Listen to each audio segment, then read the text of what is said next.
this one way or another will be the end of an era. Let's all go to the lobby. Let's all go to the lobby. Let's all go to the lobby to get ourselves a treat. Delicious things to eat. The popcorn can't be beat. The sparkling drinks are just dandy. The chocolate bars and the candy. So let's all go to the lobby to get ourselves a treat. Let's all go to the lobby to get ourselves a treat.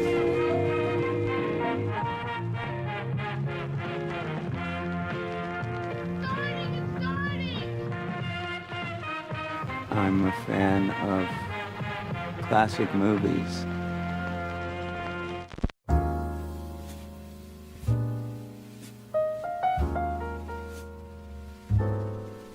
Hello and welcome to Overlapping Dialogue, a podcast of audio commentaries dedicated to discussing cinema that fascinates us in a way we hope fascinates you.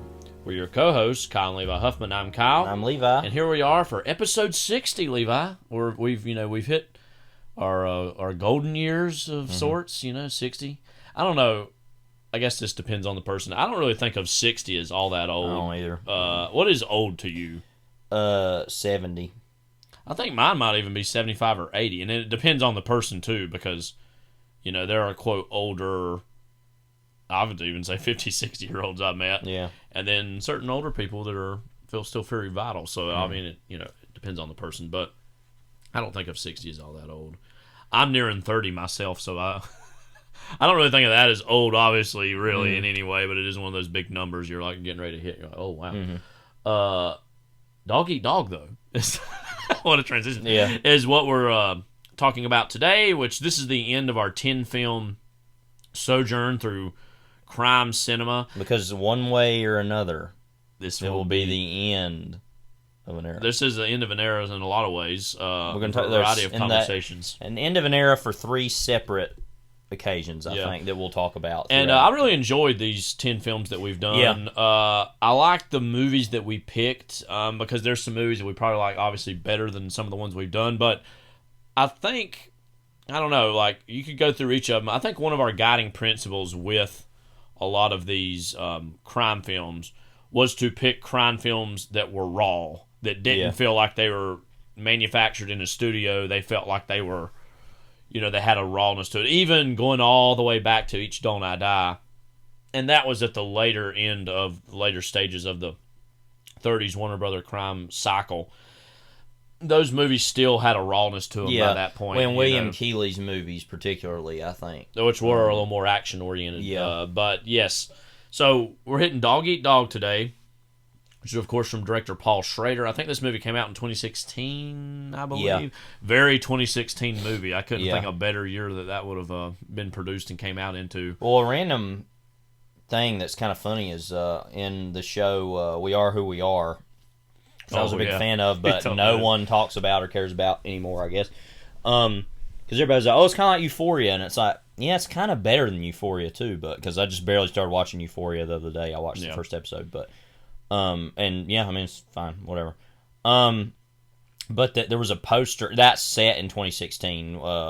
We Are Who We Are. But it was made a few years after. Right. It was like a period piece, strangely, at that point. But that poster appeared outside a movie theater, and Jack Dylan Grazer real randomly touched it and did like a thumbs up, and it was just like for Dog Eat Dog of all movies, like. So did Guadagnino, wasn't he one of the big names behind that show? Did he direct all the episodes or just some of them? I think he directed all of them. He directed most of them and was like one of the main writers and everything. I'd have to look that up, but so that's something that I remember as being. I mean, outside of that, really the only other time I've much heard about this movie is a few years ago. I think I mentioned this at the end of the pod last week, or last episode. Our cousin Philip. Yeah, he directed all of it. Texas said, guys, you gotta watch this Dog Eat Dog. It's crazy. And we were like, okay, sure. And then kind of had forgotten about it. And then, I don't remember how exactly, just an occasion came up. a few years ago. When was it we watched this? 2020 or 19? No, it was like 2018. Oh, that probably. long ago? Okay. Yeah, because it was before COVID. Okay, so, and then we watched it, and it indeed was a lot. Yeah. And, you know what's funny is I had kind of I had remembered the energy and rawness of this movie, Yeah. but then had kind of forgotten some of the plot details. And it wasn't until we were researching this movie again, I was reading some of the reviews where I was like, oh, yeah, that happened. Oh, yeah, that happened. Because I've seen it twice, because I showed it to some friends. I said this last week, I think, or last time, but I showed it to some friends at college, and they weren't really all that into it. I remember especially one of them was a big fan of, like, Mandy that had come out. I think maybe like some other Paul Schrader stuff, like First Reform or whatever. Yeah. And we watched, and they just were like, no, and I was like, you mean yeah? Yeah. What's the problem? What's the problem? There's a lot of problems with this movie. Obviously, it stars Nicolas Cage, Willem Dafoe. Schrader himself makes a little, and then that one guy who's the other guy, who's one of the weirdest actors I've ever seen in anything. I think it's really hilarious that Schrader pairs, Dafoe and Cage together, and then again just this other guy there. You know what I mean? Like, I just think that's kind of hilarious, and he certainly is memorable in his own way. I mean, he's not just there just because. And memorable. A lot of people wanted to talk about how the movie kind of positions it where it's like, is Willem Dafoe the main character? It's like, no, I don't really think so. I think it's just Nicolas Cage is the main character. I think that Dafoe's character is way too weird and none of the characters are all that developed, but I don't know. It's just very clearly like Cage's movie, I think, because it also ends with him, that whole thing. We'll be getting to Dog Eat Dog in just a little bit, though, but before we do that, we gotta we gotta eat that dog at the Blue Plate special. Hi, Audrey. Mama, have a cup of coffee, please. Sure. I'll have what she's having. Hey, who wanted a large pepperoni? Coming up!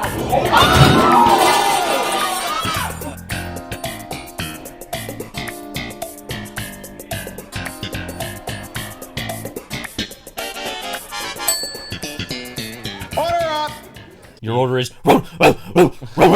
right here. That translates to right here. Yeah. And dog, in case you don't know. Yeah.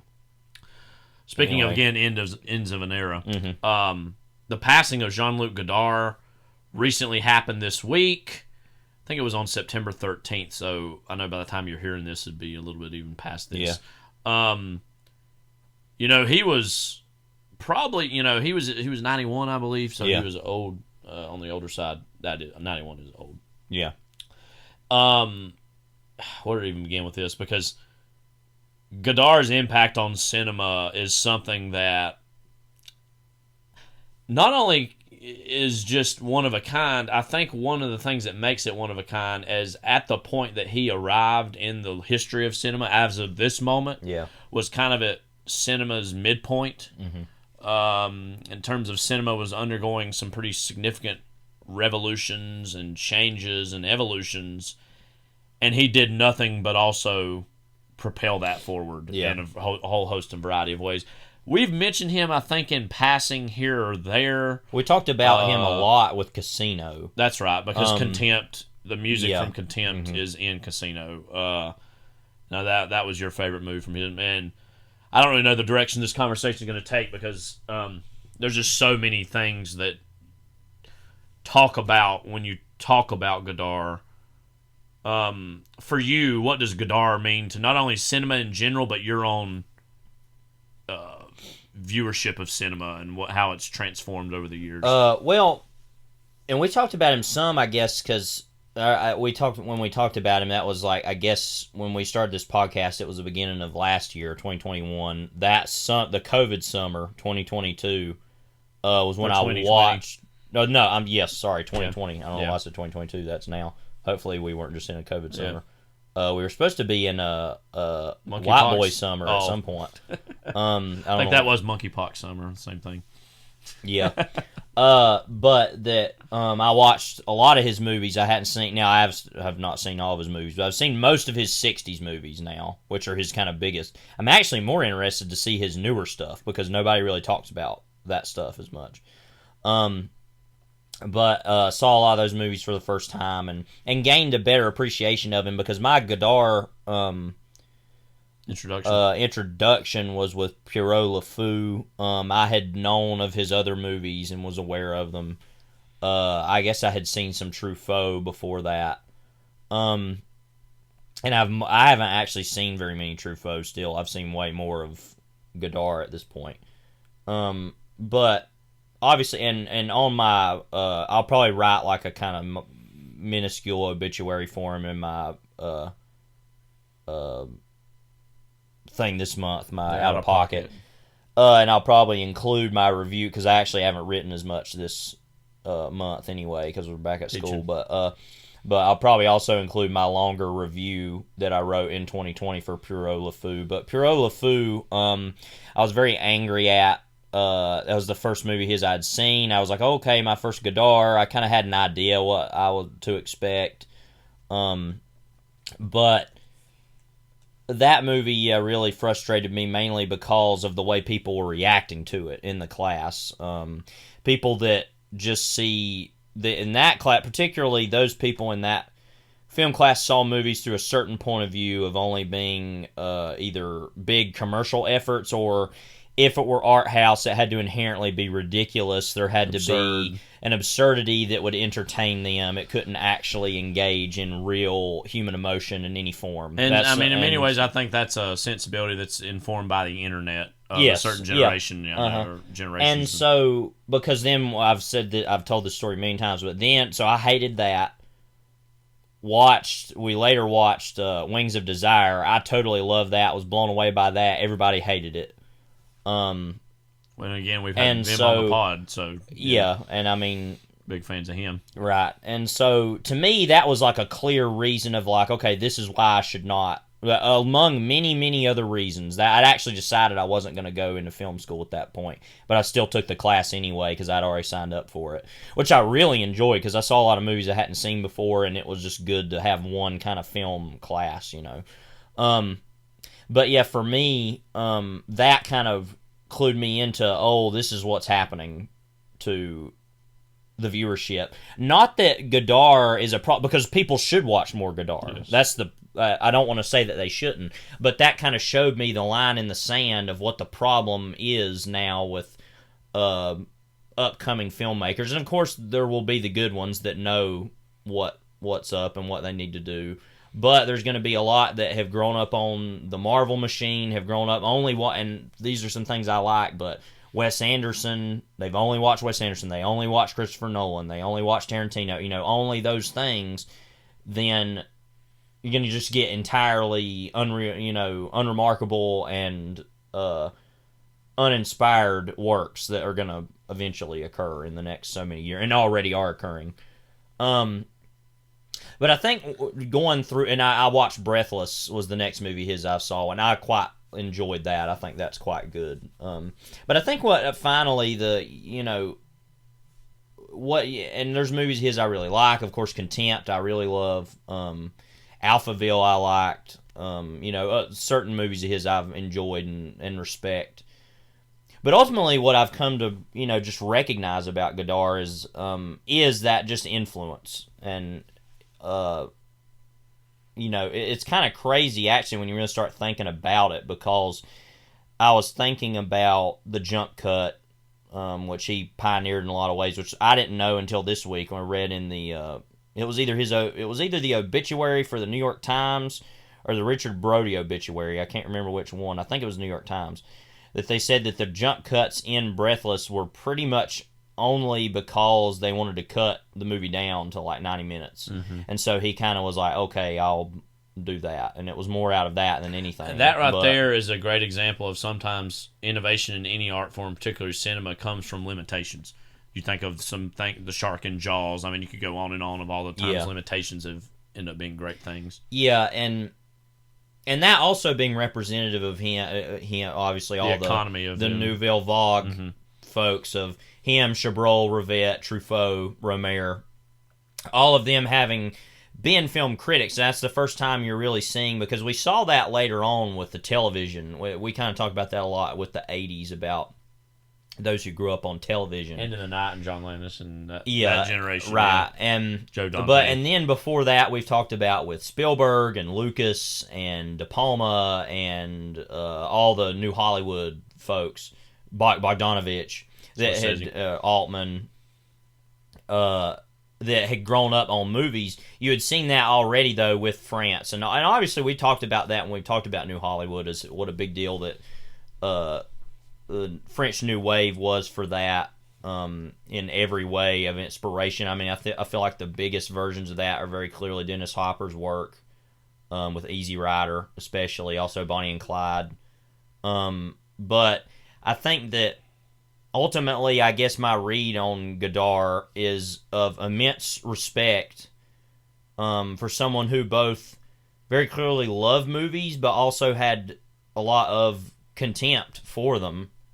I feel like that is the singular message of his whole life and career, was that divide. Yeah. And the movies that he made that came out of that divide. And that a lot of people said, Brody said this, I think Brody wrote, and Brody's a Godard scholar, so he's going to write, but I think he wrote the best that I've seen so far written about him, that he was the first filmmaker that, really, and the French New Wave in general, but especially him, made it normalized to see film as the premier art form, which is something I still believe in. As much as I love reading, and reading is important, and I love the novel, I feel like the most holistic art form is cinema, because you're kind of getting the sheer combination of you elements, get everything out of that. You get sound, you get sight, you get everything. Now, like I said, there's limitations that it doesn't have, that limitations to it that the novel brings out. But what I think that Godard realized is that you can still, and others eventually, like Tarantino did this a lot, is that you can make that the novelistic approach still. Now, what Godard's approach was, I'm not as big of a fan of, because it was either just pseudo documentary type of opining on political ideology of his kind of Marxist ideals, with La Chinoise or Weekends, a big version of that, or Masculine Feminine, or even the thing that I like the least is constantly reminding us that we're watching a movie. Now that's something that has, I respect that in the sense that it has influenced the especially 90s independent cinema of the recognition of influence, the recognition of the genre of it, of whatever the genre is, all of the influence and the import that past cinema has had on whatever the art is, and Tarantino being a big proponent of that. But to actually do that in the movies, that's just a very cynical kind of worldview that I'm just not privy to and don't really like. But I also recognize that was just the natural step that had to occur at that point, like you said, that midpoint in cinema. And ultimately, as someone who is a lover of all types of movies from all different eras, and nationalities, and all forms from everywhere, that as a more of a fan of more modern cinema as opposed to classic cinema, which I felt like was, as much as I love, is always encumbered by these certain, especially the studio system, was encumbered by a lot of specific things that we've talked about in the past, about shooting, all was on sets, it just was more of a machine. The production code. And it's all become that still in a lot of ways. But I think what Godard, though, stands there in the middle of all that as an encouragement as much as a criticism of American and Hollywood cinema to become more open-minded and willing to go out and to shoot and to be more risky and to be more bracing and angry and cynical. And in that way, his work is so invaluable that it would feel stupid to even speak negatively of the man, because it's just been so influential to the movies I love and hold dear, that even when I sometimes chafe at watching his original product, it's like priceless almost to me, because I think that's also what happens when you watch enough movies and you realize that over time, is that when you're watching his movies for the first time, at least for me, other people get this rush, I guess, from it. And I did from Contempt. I feel like, that I really love, and Breathless to a certain extent. But with Weekend or Pierrot Le Fou or Masculine and Feminine, for example, those movies that really just push and are in your face, I felt the anger the first time I watched them. But rewatching them, I feel more of a sense of thankfulness and gratefulness they, first of all, exist at all, and second, that something could come out of that inspired others to make movies. I think is just worth everything, no matter what I feel about it. I kind of rambled through all that, I guess, but it's just to say that my thoughts on him are very complex. Well, that's very fitting, and I think everything you said was true and beautiful, but the whole rambling nature in many ways is part and parcel with who he is as an artist, because there's a certain kind of auteur, specifically here in America, as a cinephile who, obviously is first and foremost familiar with American cinema, that you have this vision or this idea of what the European auteur is. And I think him and Bergman, to me, are like double sides of the same coin. Are not exactly the same, but they represent different things, but are like representative of what the heights of European cinema. Yeah, because it should be noted, I was also going to say that Godard and Bergman, both in the 50s, were both kind of in the French New Wave, and Bergman were kind of at the same time changing that. And Bergman, I think, had as much of an influence on American cinema as well. Actually, even more so. I feel like his movies were even bigger in New York, particularly, than the French New Wave was at the time. Yeah. But both of them represent to me like the heights.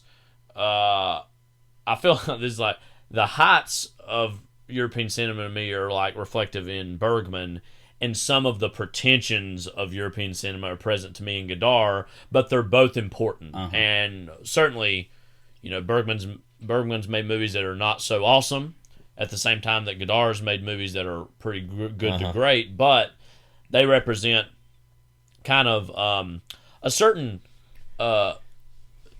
distance that American movies at the time did not have in terms of emotional distance. Now, Bergman's movies obviously have this muted emotional quality to them. But they come out from the surface. I've heard that Godard's later movies have some of that, more so, but certainly his stuff, like from Breathless through the end of the 60s, is very confrontational, very in your face. It's almost like that any of the movies you see from him in the 60s, you're almost getting a syllabus of all the books he's reading, the ideas he's taking in at any given moment that he's making one of those movies, and that you're just getting a quick shotgun blast to the face of all the things he's thinking about. And you see this evolution over the course of the 60s of his politics becoming more and more radical. Obviously, here in the United States, we had our own counterculture of a sort, but in many ways, we were already kind of, we had a counterculture already, but we were looking at England, we were looking at France, and how their politics was spilling out into the streets, and how Godard was not only depicting that, but was actively involved in some of those movements. And so as a political artist and a political filmmaker, I have a great deal of respect and admiration for him. I can't help but always think that the first movie I think of with him is likely not his some of his best. Like, I think Breathless was my first movie from him I saw, and I did like that a lot. I've only seen it the once. Yeah. Now, a movie like 400 Blows, I've seen multiple times, and it should be said, I do prefer the humanism of Truffaut against that confrontational Godard movie. But Breathless I did quite like. But I think the second movie from him I saw, and again, the one that typifies him for me, was Weekend. I remember seeing Weekend in my third world counter cinema class in college, senior year. And just in those movies, third world counter cinema, you're used to watching things that are very in your face, very confrontational. Tuki-Buki, Sweet Sweetback's badass song, which I had already seen on my own actually by that point. And that was interesting. I haven't seen that once, and then watching other people react in real time to that. To run feet, do your thing. Yeah. Yeah. But then I remember watching Weekend and just being so angry and pissed off at that movie. Yeah. The contempt that movie has for everything. I feel like the movie has contempt for me for watching it. For even taking time out of my life to watch a film when I should be out protesting the bourgeoisie. It's probably the longest hour and 40-some minute movie I've ever seen. It's so unbearable, almost. And nihilistic. But the thing is, and this is where my praise of Godard comes in, it was absolutely the film of the moment. Yeah. I can't think of a movie made. When does that come out? 67. 67. Yeah. I mean, that movie is right on literally bearing down on you like a jackhammer. And it's one of those things that, to have been alive, I would imagine, in 1967, or in those later years, if it came to America, and see a movie that contemptuous, that angry, the politics of it, that are at times muddled and are at times not fully developed, which I think is true of a lot of those Godard movies. But again, I think part of the point is not to have a coherent politics, but instead to have a politics that is on full display in a whole spectrum of not only ideas but emotions, and that's what makes his movies as compelling as they are. But that movie just made me so angry, but I had such respect for it, and as the years have gone on, it's akin to certain Lars von Trier movies I've seen, especially like Melancholia, which is a movie I didn't really like, but had certain, and I want to revisit because I think I actually would like it now, but has certain elements to it that, again, that jackhammer is still going at the granite in my head, even to this day, certain things it says. And I doubt I'll ever really love the movie, but it is something I really would like to revisit and see, okay, I'm probably going to like it better now, and again, glean more and more from it. And if nothing else, his films are just an absolute anthropological document of France at a particular moment in France's history.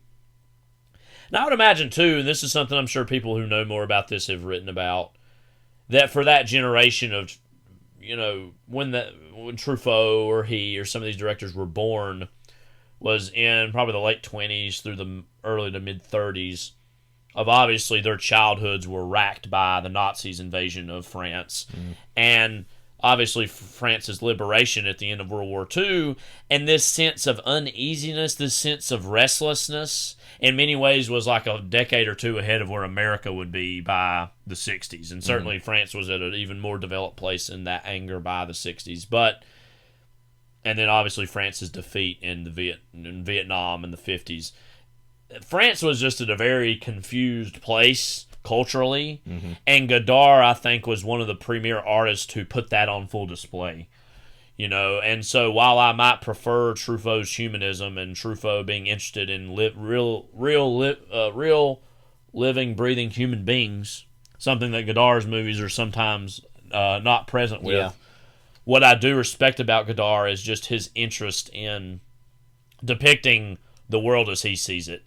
You get the intense idea, and any really great filmmaker, you get the idea that you're in their head for 2 hours or 3 hours or whatever, and that you're just seeing the world as they see the world. And in that way, Godard's movies are on full display of how he saw the world during that time and that era.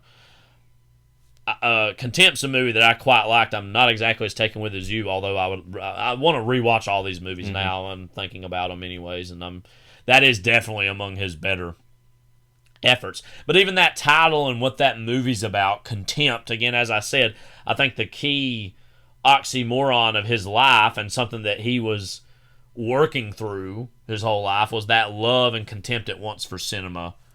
Something that, again, he dedicated his life to, but at the same time, he thought had the capacity to go so much further than what it was. Yeah. And again, we've not really seen a lot of his stuff really since the 60s as much. Yeah. I would be interested to go through, and that's the thing too. He's like, like Fassbender in Germany. I mean, he's made so many movies. Well, in the 60s, he made like more. It was like Altman in the 70s. It's like he made about, I think it's about kind of the same as far as, how many movies Altman made in the 70s about all those. And then there's all the documentaries he made, the Ziga Vertal stuff. And I'd actually forgotten that his Sympathy for the Devil documentary that he made with the Rolling Stones, which I saw some years ago too, was something that he kind of disavowed, and I think kind of got taken away from him. But he was depicting, and that movie, even the version that was quote taken away from him, has these extreme juxtapositions between let's see some Rolling Stone footage, and then all of a sudden this like explicitly Marxist documentary ideology thrown in there too. So again, he's a director that I wish I would have seen more by this point. I've seen enough to certainly have an impression. But the great thing is that he made so many things that not only is there more things for us to see, there's also all the joys and pleasures of rewatching what he's made already. You mentioned Pierre LeFou. That was a movie that if I was in the same situation you were, I would have reacted almost to a T the exact same way, especially compared to the beauty and grandeur and haunting spirituality of something like Wings of Desire, which I just adore. But when I saw Pierre LeFou, it was after you had kind of told me about that, so I had a little bit of preconceived ideas of how I think I might think about it. And then to watch it, I was like, you know what, I actually like that a little better than I thought. And that, in many ways, I don't know, everybody's going to have their quintessential Godard, in many ways, Weekend's mine, but right under that's probably something like Pierre LeFou, because that movie literally feels like a dynamite blast of everything, again, that he is thinking at that time. And there are many different ways to be an auteur and many different ways to make a movie. I think it's good that we don't get the total uncut, subconscious vomit that his movies sometimes throw out there from each and every director. But I'm very grateful and glad that he decided that was what his cinematic vision was going to be at that time. Yeah, I want to speak briefly about Contempt in the sense of why I think it's his quintessential movies. Like what you said, is that kind of love of cinema, but I feel like it stands out also in that moment when the Cannes Film Festival in '68 was shut down. And there's that kind of famous moment of he and Truffaut, who had at that point were, not getting along anymore, standing up on the stage screaming at the people there, saying this protest is more important than your movies, or the journalists that were there,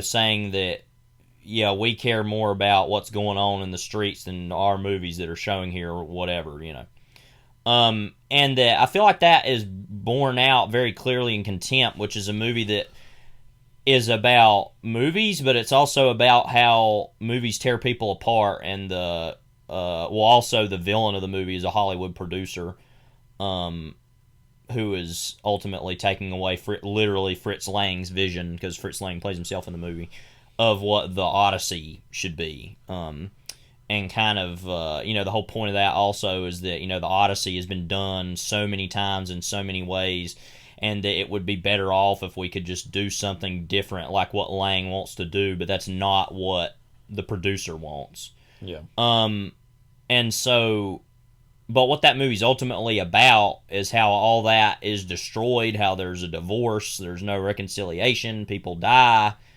and that I feel like that all of that, though, is underscored by the theme of the movie, the musical theme, which renders the movie as a little more humanistic and saying this is a tragedy, and and he's willing to admit that. He's not going to be cynical about that, Yeah. And I feel like that's why that movie works as well as it does. Mm-hmm.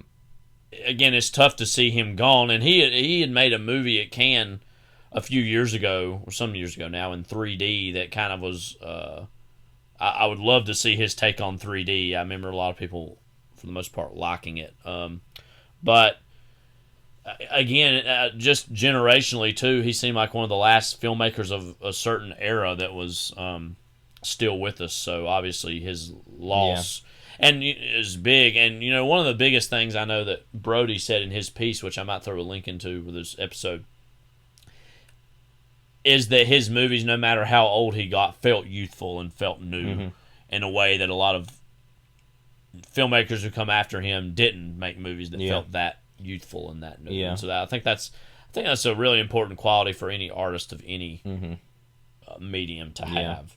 Quickly before we move on, I wanted to read kind of to end the, unless you have anything else you want to say. Fine.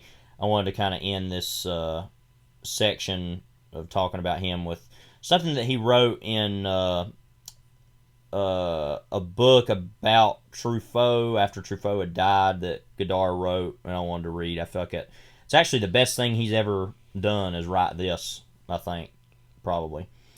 Why did I quarrel with Francois? It had nothing to do with Genet or Fassbender. It was something else, something which, fortunately, had no name. Something stupid, infantile. I say fortunately because everything else was becoming a symbol, the sign of itself, a moral decoration. Algeria, Vietnam, Hollywood, in our friendship, in our love of reality. The sign, but also the death of that sign. What held us together as intimately as a kiss, as when we used to buy our pathetic little cigars on emerging from the Bikini Cinema or Place Pigalle or the Artistic from a film by Edgar Ulmer or Jock Daniel Norman before going to burgle my godmother's apartment to pay for the next day's movies. What bound us together more intimately than the false kiss in Notorious was the screen, and nothing but the screen. It was the wall we had to scale in order to escape from our lives, and there was nothing but that wall, and we invested so much of our innocence in the idea of that wall that it was bound to crumble beneath all the fame and decorations and declarations that lay ahead. We were devoured by Saturn, and if we tore each other apart little by little, it was for fear of being the first to be eaten alive. The cinema that taught us how to live, but life, like Glenn Ford in The Big Heat, was to take its revenge. The pain that we inflicted through words and more words, but the pain that we suffered remained of the cinema, therefore silent. Francois is perhaps dead, I am perhaps alive, but then is there a difference? That's very beautiful and well said. I think, that right there speaks to, again, what so many of his predilections were as an artist. So, again, he's gone, but his movies are always going to, as long as cinema is ever relevant, Godard will be relevant. Yeah, and that is just, even without people knowing of him, he is intrinsically, by just nature of his style and the French New Wave style, in every movie now. And that's just a fact as far as the way movies are made. I mean, you literally changed film grammar, how films so are made. He's inherently everywhere. So absolutely, rest in peace to him. The only other Blue Plate special item we had this week was to talk a little bit about the recent release of the horror film Barbarian, which is written and directed by Zach Cregger. Just to give you a brief synopsis of what this movie's about, among many things. The film follows a young woman who finds out the home she rented was double booked with a man and discovers a dark secret in the house.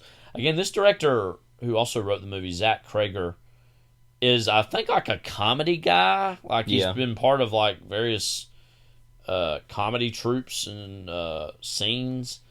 And so, I wonder, I mean, you've had certain directors that have made these crossover appeals, going all the way back to, like, Mike Nichols. I mean, as far as a comedy person who's going, Jordan Peele. Jordan Peele's the biggest one, though, now. And I'm wondering now if Jordan Peele's success is going to give a certain scene of people like, oh, maybe I can do that. And obviously Jordan Peele, by this point, has more than proved himself as someone who's going to be with us for a long, long time as an artist. But Zach Cregger, he directed a movie called The Civil War on Drugs.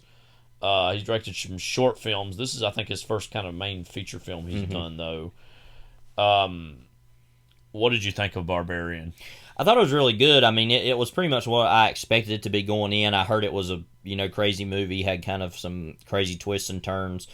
And it being a Detroit horror movie, it was a lot like the Don't Breathe movies, which I've talked a lot about. And I posted my review on Letterboxd. It'll be in the Out of Pocket at the end of this month, and everybody can read that there where I talk more about it. But I mean, it's part of what we've been saying for a while about all these. I'm getting honestly tired of talking about it. These post-horror movies from A24, and how honestly the best horror movies now are being made by just other folks like Blumhouse or whoever.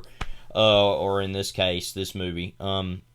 This movie was the 20th Century Studios. Right. And I remember us being kind of, them and Regency. Yeah. So. But so, in my mind, you know, I'd rather just see a horror movie that engages with itself being a horror movie. Like, I'm more willing to accept that rather than it be... It's almost a reverse Godard where it just recognizes that it is what it is, and it's like, okay, yes, we are just a horror movie, and we're going to be a horror movie, and not be overtly pretentious and say, no, there's something more to this. Which is something that, you know, horror fans, and we talked about this in the past too, that horror fans have been kind of bucking up against for the last so many years, not only the post-horror movies sometimes, but just the concept of that it has to be legitimized as a form, as a genre. It has to be something else. But my biggest problem with that is that most of these movies have these very basic statements about grief and loss and whatever, you know, that every movie kind of inherently talks about anyway. So my whole idea is, like, just make a horror movie that is a horror movie, and it's going to say those things inherently anyway, because they're all political, they're all social, they're all about something. And so this did that, but it didn't feel like the Don't Breathe movies, it didn't feel the need to overdo that. It utilized the setting of itself. It didn't have to work overtime to elicit all these thoughts and ideas, and it was also very entertaining, pretty funny. Yeah, I mean, it's not a horror comedy, but it has a clear sense of humor about it, and Right. it makes sense. It was from a comedy Yeah. person to kind of conceive of this, even Right. though, again, it is not a horror comedy, but it Right. does have funny moments to it, and a satire in certain ways. Yeah. But that is different from comedy. I also quite liked it. I think it's less novel than I think certain critics and fans are giving it credit for, especially, as you said, compared to something like Don't Breathe, because it has... I don't think we really want to give away on this pod what some of those twists are, but it has some pretty significant plot twists to it that throw you for a loop, and you're like, oh, wow, this is actually what I'm watching now. And again, compared to something like Don't Breathe, that also has elements of that. But that movie just feels even meaner and more inspired, I would say, than this does. And so I did quite like this, actually a good amount. But again, I think some of the celebration of it might be a little much. However, again, was quite good. The main actress in it was, I thought, pretty good. I've never really seen her before. Her name was Georgina Campbell.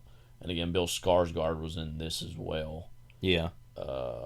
That's the only names I even want to say at this time. Yeah, because I don't want to say anything about it, but it also reminded me a lot of Psycho, because there's that moment in the movie that everybody's probably talking about and everybody's going to know when you see it, is just like this incredible moment of violence and horror, followed up by, a dumb little song and somebody driving on the highway. And it's like, you know, I haven't seen a movie do an abrupt change like that probably since Psycho, I guess. Yeah. Now, that's a lot slower about itself. This is a lot more abrupt. Mm-hmm. But I feel like that's kind of the talking point that the movie wants people to walk out of, you know, thinking about.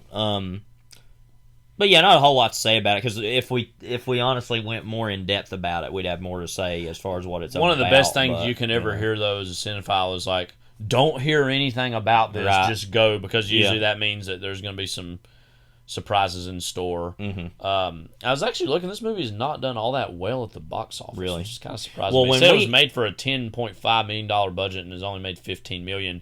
Now, the business might pick up as we get into October. Cause we noticed when we went to the movies to see this last week, it was dead at the movies. Like it was Friday night. Yeah, and it was a Friday night, and I think it's just there weren't a whole lot of movies out that weekend either.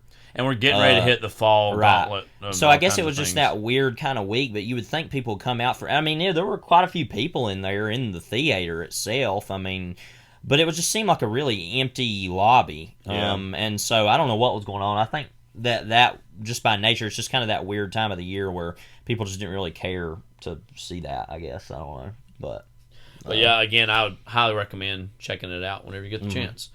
All right, so the movie of the moment, Dog Eat Dog. I mean, a title like that, you already know you're in for some things. You know? And again, Paul Schrader being the director of this, and again, certainly starring Nicolas Cage and certainly starring Willem Dafoe.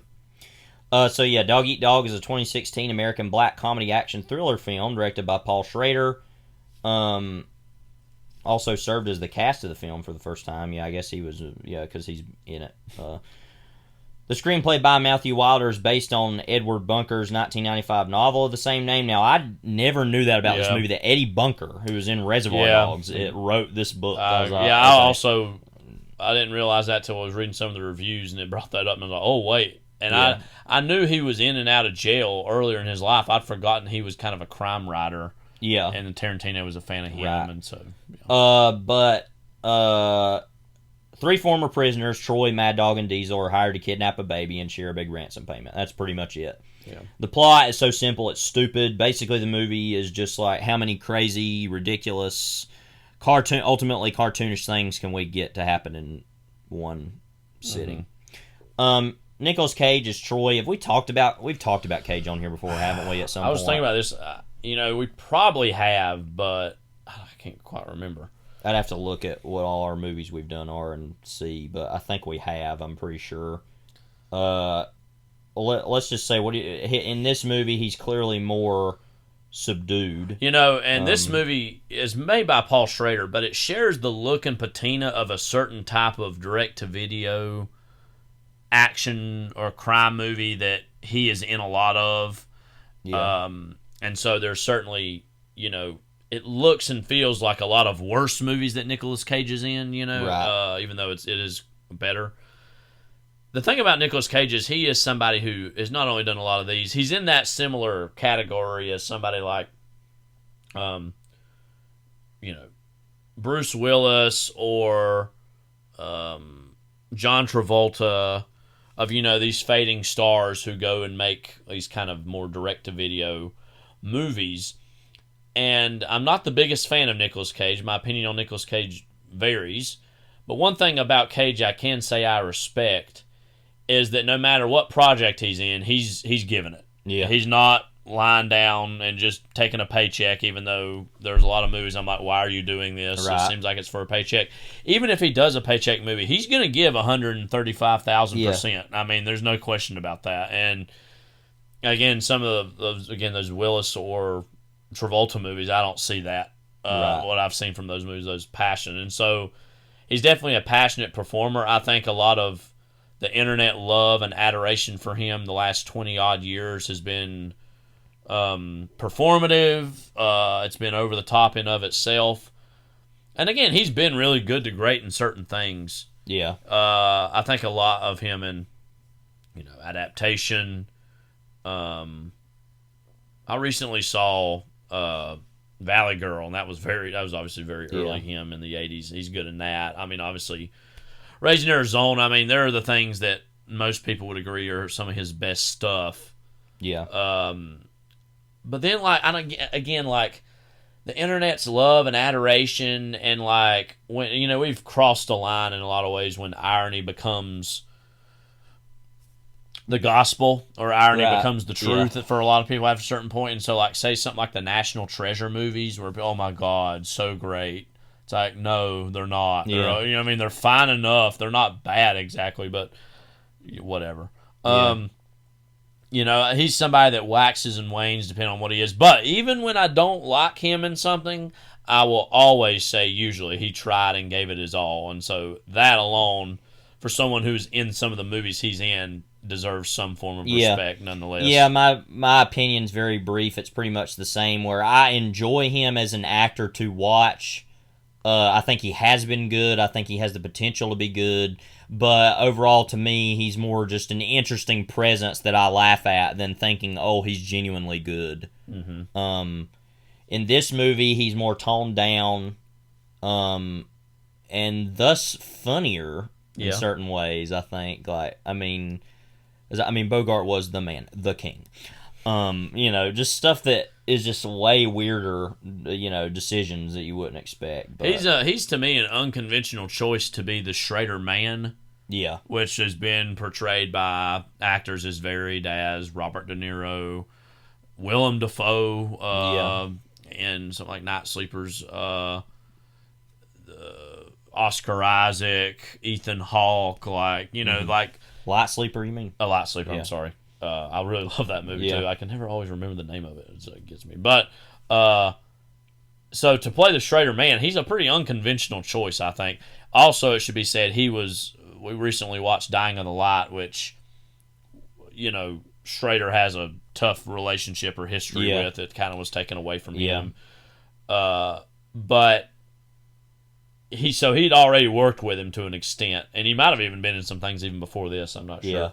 But he's an unconventional but apt choice to be the kind of Schrader protagonist in this. Yeah, it's pretty different because Willem Dafoe has been his protagonist multiple times, of course, in Light Sleeper, and then even just, obviously, Last Temptation of Christ.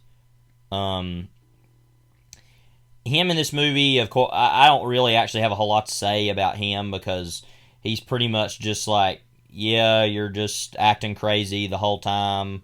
He's kind of the thing that everybody walks away from the movie talking about. And I'm just actually not that into this whole character particularly. We've talked now. I know we've talked about Dafoe in the past. Yeah, he is, I think, to my mind, along with Tilda Swinton, one of the best actors. Who not only is one of the best actors, but also just like the volume of work he has produced over the last 10 plus years has been pretty astounding. Of course, he's been around before that, but the sheer variety of filmmakers, of types of performances. I think he has a reputation of playing crazy, but the dimensions of even that, but also the fact that he's played plenty of roles that are not that. Yeah, I really think a lot of Willem Dafoe is a performer. Yeah, I think in general. Yeah. And again, as you said, I think he is one of the things people probably walk away from this movie thinking about. And again, several of the reviews mention the opening scene of this movie, which features him. Yeah. I think Bradshaw from Guardian even went as far as to say it could have been cut. No, the scene should have been longer. Yeah. I mean, like, why not? You know? Because the movie's so, and we'll talk about this later, about his kind of eclecticism in his movies, stylistically. This is one of his most, I think, of just being all these different things, and you're never really getting an idea of what style this movie wants to really adopt. Yeah. But yeah, he's a representative of that, I think. The only other person really that I feel like we need to talk about is Christopher Matthew Cook, who I'm looking as Diesel, who's like their other friend, is like the third wheel of the whole movie. Just kind of don't really know what his whole deal is.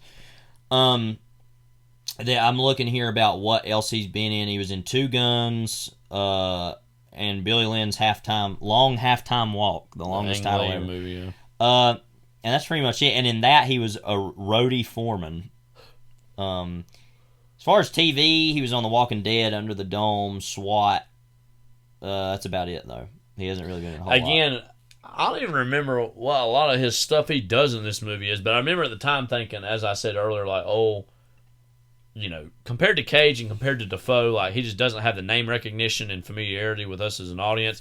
But again, I'm really glad we're watching this movie because in some ways I'm rewatching it for the first time because there's a lot of things I've just forgotten. Yeah. But I know it's going to just like shock me again to see. Yeah. But I remember him being like, "Wow, okay, this guy, he's definitely on one." Yeah, and like, you know, yeah, because there's that whole scene that everybody talked thing. about in the reviews about him, like the prostitute that he's like, like gets mad and freaks out, and then he's like, "Oh no, it's all right," and just shows what an insane psychopath he is. Yeah. And then of course Schrader's in the movie as Greco the Greek, like whatever and that Schrader even means. Physically and even with the sound of his voice has always reminded me of a friend of our dad's father. Yeah. Our dad's friend's name was Burley. His dad, who I remember, he's been dead some years now. He just looks and sounds and reminds me a lot of him. I can't even remember what his name was. I'll have to ask my dad. Yeah. He'll remember. But he's just got a very obviously distinctive presence.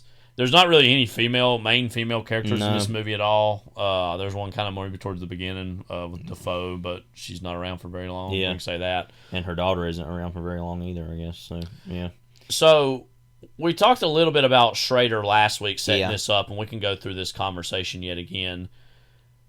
Paul Schrader, I mean, he's not necessarily a Godard, but he is like a simple, you know, there was a clip of him that was going around just this week after Godard's passing of him, this was some decades ago now, talking about what Godard meant to that generation of filmmaker, of, you know, those American filmmakers who saw Godard had wanted to take the banner of Godard and kind of use it to take over Hollywood to their own ends. Schrader started out as a screenwriter primarily, and then has made movies over the years since then as a director. Again, talked about this a little bit last week, but what to you is the defining Schrader sensibility? There's a stereotype of what it is. Yeah. Well, and I think, first of all, let me say that Schrader is somebody that falls under the shadow of Scorsese always, because he'll always be the screenwriter of Taxi Driver, and no the matter what he screenwriter does. of Raging Bull, and the screenwriter of Last Temptation of Christ. Both of those last two are especially, more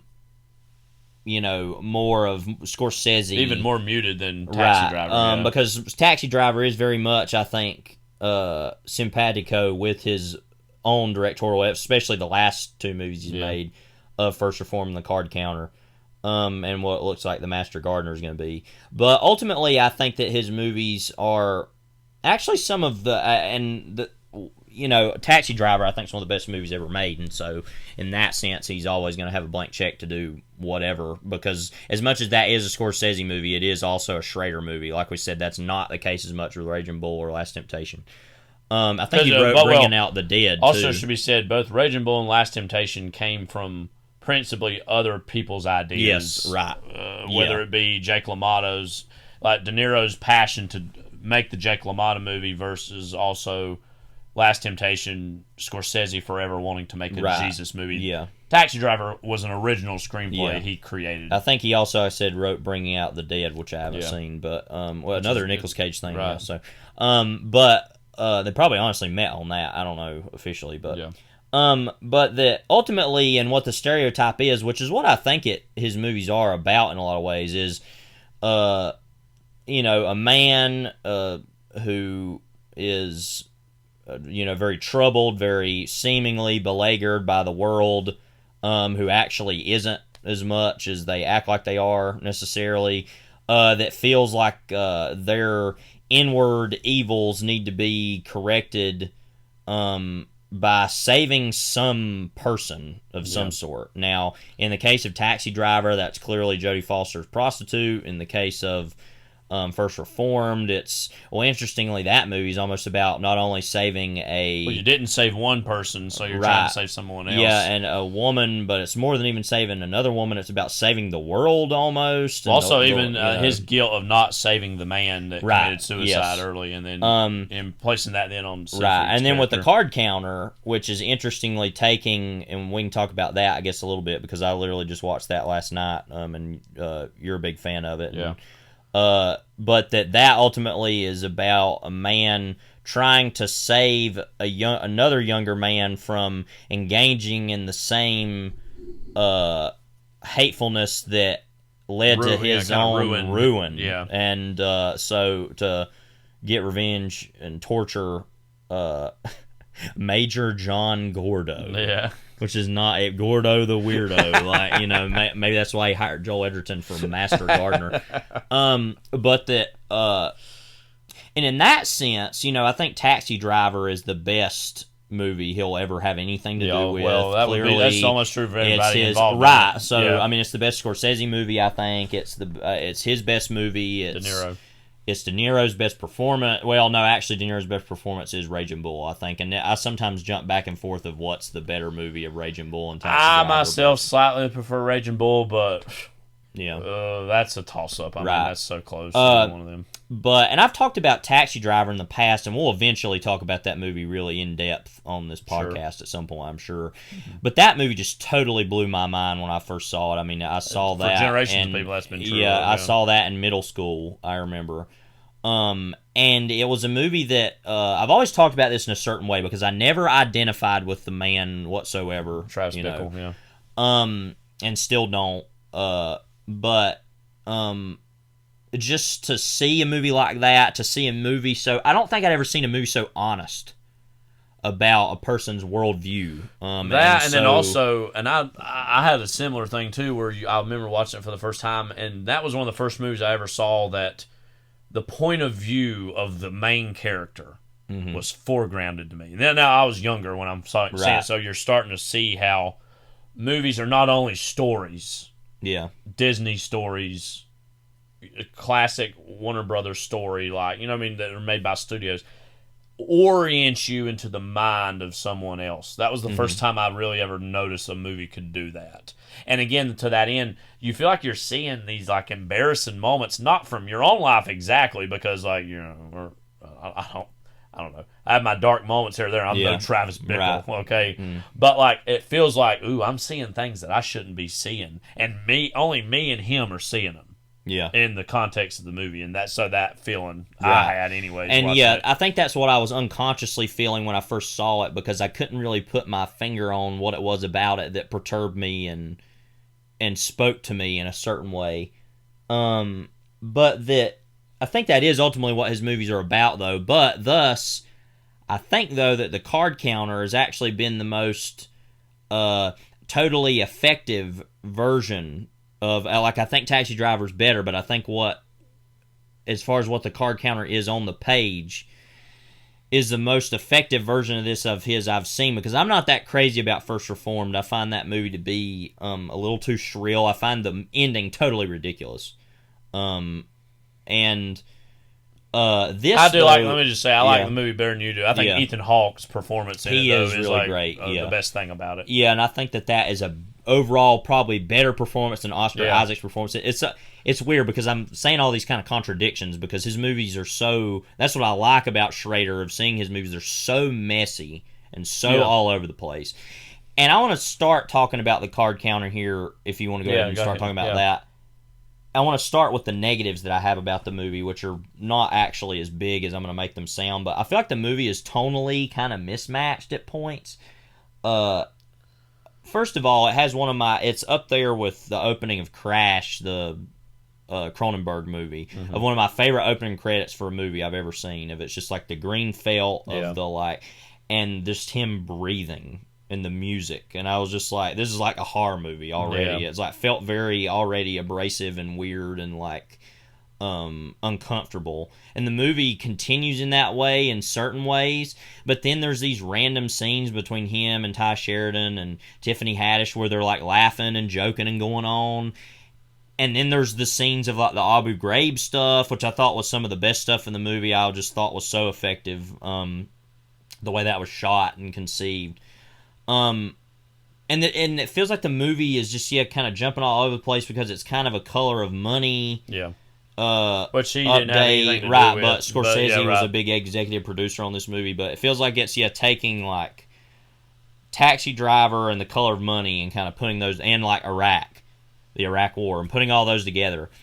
And what results is an often messy, kind of somewhat tonally incoherent experience. That ultimately, though, everything it says, I think, is honestly one of the most important movies made in the past probably 5 to 10 years, as far as like what the story is actually about and really about. The first time we've truly reckoned and starting to reckon with Iraq and the torture, scenario, because we've had the report came out, Zero Dark 30. We've kind of talked about that when we talked about that movie. But to really just show the literal effects that it has, not on the nation, but more of the people that did it, the people involved, what that did to their lives, their careers, their psyches, I feel like is the first movie to really deal with that, actually. I agree. I think, there was a whole rash of movies that came out in the 2010s, or 2000s, I should say, kind of after 9/11 and during the War on Terror, which we talked about this back on our September 11th episode last year, that attempted to try to talk about or depict these things. But since the 2010s, we've kind of had a more and more cultural amnesia about a lot of that, particularly since, like, and it's not even just about Trump being not a great guy, but since the Trump era, COVID, all these things that have happened, Black Lives Matter, like, all the cultural stuff that's happened over the last, like, 7 years. Now that we're getting encroachingly into the past 20 years past it. And I think that this movie was like a blatant shock to the system. Oh, you remember this? Like, you remember when this happened? And just because, like, somebody who actually, again, come of age during that time period and so much of the 2000s has informed my, obviously, worldview and conception of the world. Again, we all move on. We all, again, in the insanity of the last, like, say, 7 years has just been this unrelenting this and this and this. And that was just that whole movie to me was a necessary shock to the system again to say, like, hey, by the way, remember that whole thing that happened and we're just kind of going to move on from? Yeah. And the lack of consequences that ultimately got paid towards somebody like Willem Dafoe's character in that movie. And that they got kind of thrown towards somebody like Oscar Isaac, who didn't seem like all that great of a guy exactly, but that, and felt some guilt about the things and whatnot and has had time to reflect on those. And I think, again, like, the whole relationship he has with Ty Sheridan's character, which is like a kind of a buddy / father-son-ish dynamic, because obviously Ty Sheridan's dad, his life was ruined by his involvement in some of that stuff too. And it's kind of similar to what you were saying earlier with, like, him taking on, how Travis Bickle takes on Jodie Foster's character, Iris, or how Ethan Hawke's character takes on Amanda Siegfried. Yeah. That him taking him on is like, I know what path you might be wanting to go down or going to go down, and let me prevent you from doing that. I feel like the Ethan Hawke Amanda Siegfried relationship is the least of those three for that specifically. But and again, Schrader is someone who works in these certain and that kind of, a lot of the main characters in his movies almost spiritually come from the same soul in terms of, like, the thought processes and the character. And again, that is, I think, how, I guess, Schrader sees himself, and that's what he's projecting onto these characters.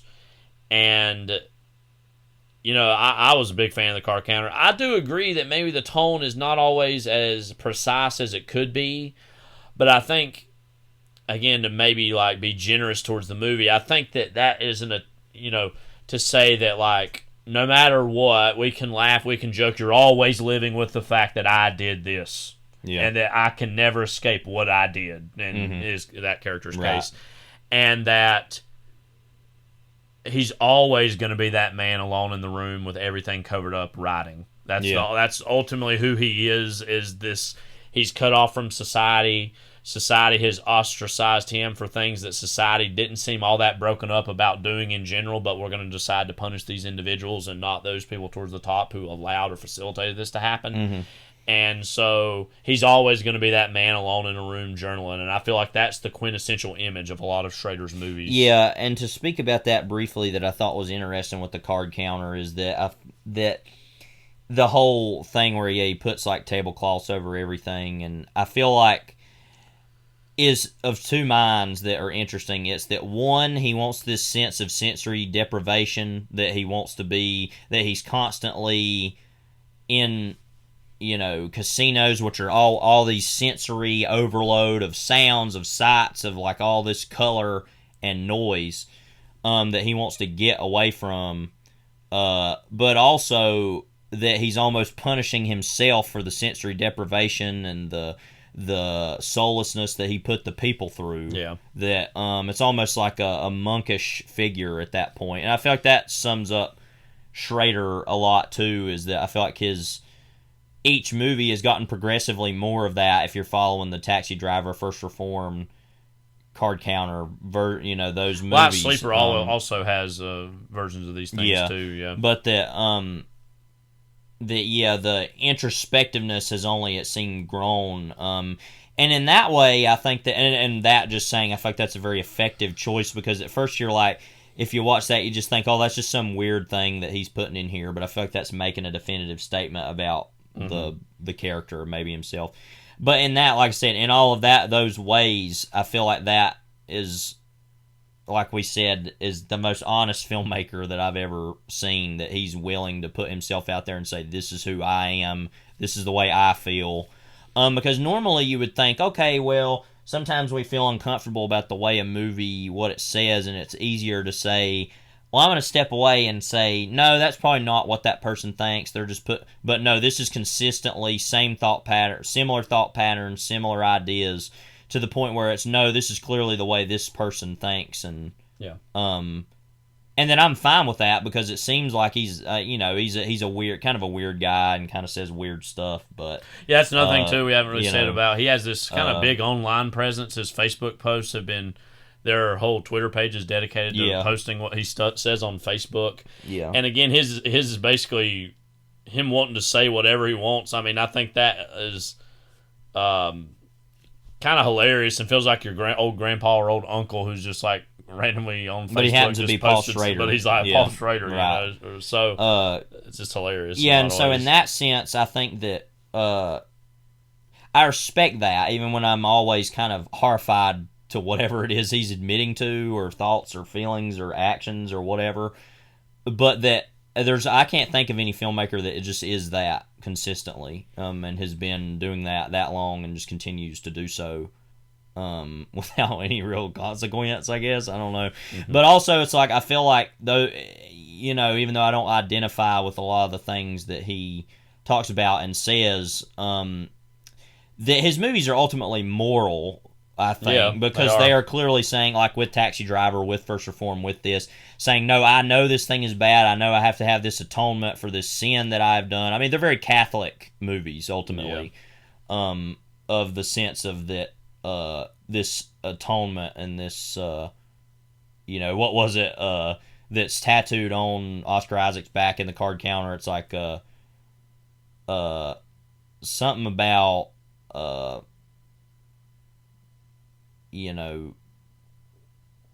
living through providence, faith by grace, or something, very like Catholic idea of like that, just wanting to atone for one's evil through some sort of kind of like what we talked about with obviously with Bad Lieutenant as well, as far as that kind of idea about the things that people have done and what they can do to, and also you see that in the sense of like Taxi Driver, I feel like is actually the most kind of effective idea about that, of like, okay, you've done the things you've done, you're clearly a bad person, evil person, and you want to save this person from this hell, but also what it takes to do that is just not it's like inherently a good thing in quotes, but everything about the way that occurs is so violent, so profane and evil and sick, that you then just question, well, what's the point of atonement either? And it's just, that's what I love about his movies, that they're so messy and willing to be that and not really give you answers about anything. And to that end, it almost feels like a Catholic making a movie who wishes really bad he was a Buddhist, but just like, but I'm ultimately a Catholic, and that's who I am, and I that's just, all the guilt and all the crap that comes with that, and I just can't get rid of that or shake that feeling. So where does this fit into all that? Because then there's the rest of his movies, and so... Which he's made thrillers and, kind of more conventional crime films. And in that way, I don't know, because I think that is ultimately what I was going to say, too, about The Card Counter as an example, is just how eclectic that movie looks and sounds and feels, because it's got all the weird breathing stuff, and then these, like, weird... kind of like upbeat indie rock songs, or like not exactly upbeat, but very like like very like unhim, and that, and then you have this movie, which is very eclectic, and then I know one of his biggest movies he's made is Mishima: Life in 4 Chapters, which is about that Japanese writer Yukio Mishima. What's his first? I can't remember his first name, but. That is just the most random movie ever. That is like very, I think, about a lot about religion. Yukio Mishima, it was like a writer and political figure, which I know a lot of people say is like his best movie. I haven't seen, made in the 80s. Then he made the remake to Cat People. And American Gigolo, one of the greatest posters of all time. Yeah, and I feel like American Gigolo would maybe be sort of part of these other things we've talked about. But and then Hardcore, Blue Collar, Comfort of Strangers, all kinds of stuff. Affliction, Witch Hunt, Then it seems like at a certain point, the last so many years, he just kind of made movies like Dying of the Light, which we watched. Do you have anything to say about that in particular? By the way. No, that's another one that I was like, this is also like Card Counter trying to talk about the war on terror a little bit. So this must be an interest to his, obviously. He also has an interest in, I resign! Do we want to add the audio, by the way, of that scene? Concerned about these mood swings you've been suffering. The unpredictability of behavior. Damn it! Always going for it. Again, in that movie, like I don't think much of that movie, but like even a movie that again not all that good. Like Nick Cage is like, well, they paid me to do something, so here I am. I'm going to do what I'm going to do. You know, this one had like a mixed, obviously a mixed perception. Yeah. But at least people were acknowledging that, like, he at least, like, one of the reviews, I don't remember which one it was, like, said, well, he's definitely got more power now than he's had the last several years.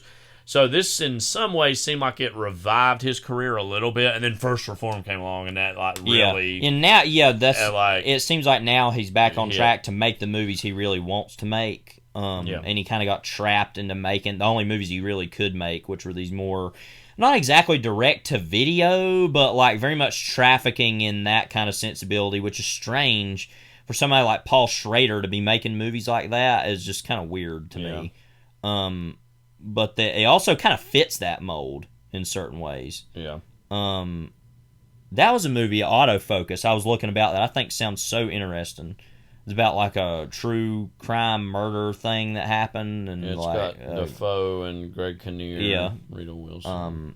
But anyway, Light Sleeper. I really think a lot of that movie. I saw that recently. I think on Criterion Channel some months ago, and that was really was that part of that like 1992 Cannes Film Festival movies or whatever they put on there. Like In the Soup was another one of those. But I'd really recommend that if you ever get the chance. Again, that's very much this whole God's Lonely Man is what Travis Bickle calls himself, and I think typifies what a lot of his main characters are all about. I guess we can jump now real quickly I want to talk about, because this movie I'd forgotten, well, I don't want to say that I'd forgotten this about the movie, because that would be weird to say that you could forget this, but how politically incorrect the movie is, about how much it uses the N-word, about just the opening scene, all the awful things that happen in the movie, and just to think about specifically, and this is something we've talked about in the past, but how modern crime movies, especially made by like S. Craig Zoller, Taylor Sheridan to a certain extent, Jeremy Saulnier, how do you say his name? Saulnier, I don't forgot it for some reason. His movies don't totally fit that, because I think that something like Green Room is so clearly anti-fascist that I wouldn't exactly put him in that category, because I feel like his movies are very much saying, no, I don't like this thing, you know. But some of these other ones, it's not so clear. Yeah, with these other people, and then also even Shane Black to a certain extent with like the nice guys, the night Watchmen, I don't know, the nice guys, and I feel like this movie and Dragged Across Concrete really fit each other as far as that. And I guess my question is how much can we really watch these types of movies and then shrug and say, oh, they're just simply, it's kind of like what we said about Schrader in general, about his kind of thought processes that go in his movies and the way he reflects his own psyche. But I wonder how much we can often just shrug and say, oh, they're just reflecting what the characters think and say, and more of like, no, this is truly what these people think and what they're interested in. And I guess my question is, what's the line there? Well, I don't know if this is going to answer that, but it's another thought I have that can be related to it when I think about these type of movies is, genre movies always, even more so than I think art house movies or kind of art films are, genre movies are always like usually good reflections of the time periods they were made. Obviously, there's a reason why we still talk about Texas Chainsaw Massacre or Bad Lieutenant. I mean, genre movies, and I think horror gets a lot of credit for this. Yeah. I think we need to, and I feel like we've been doing this over the course of these 10 films.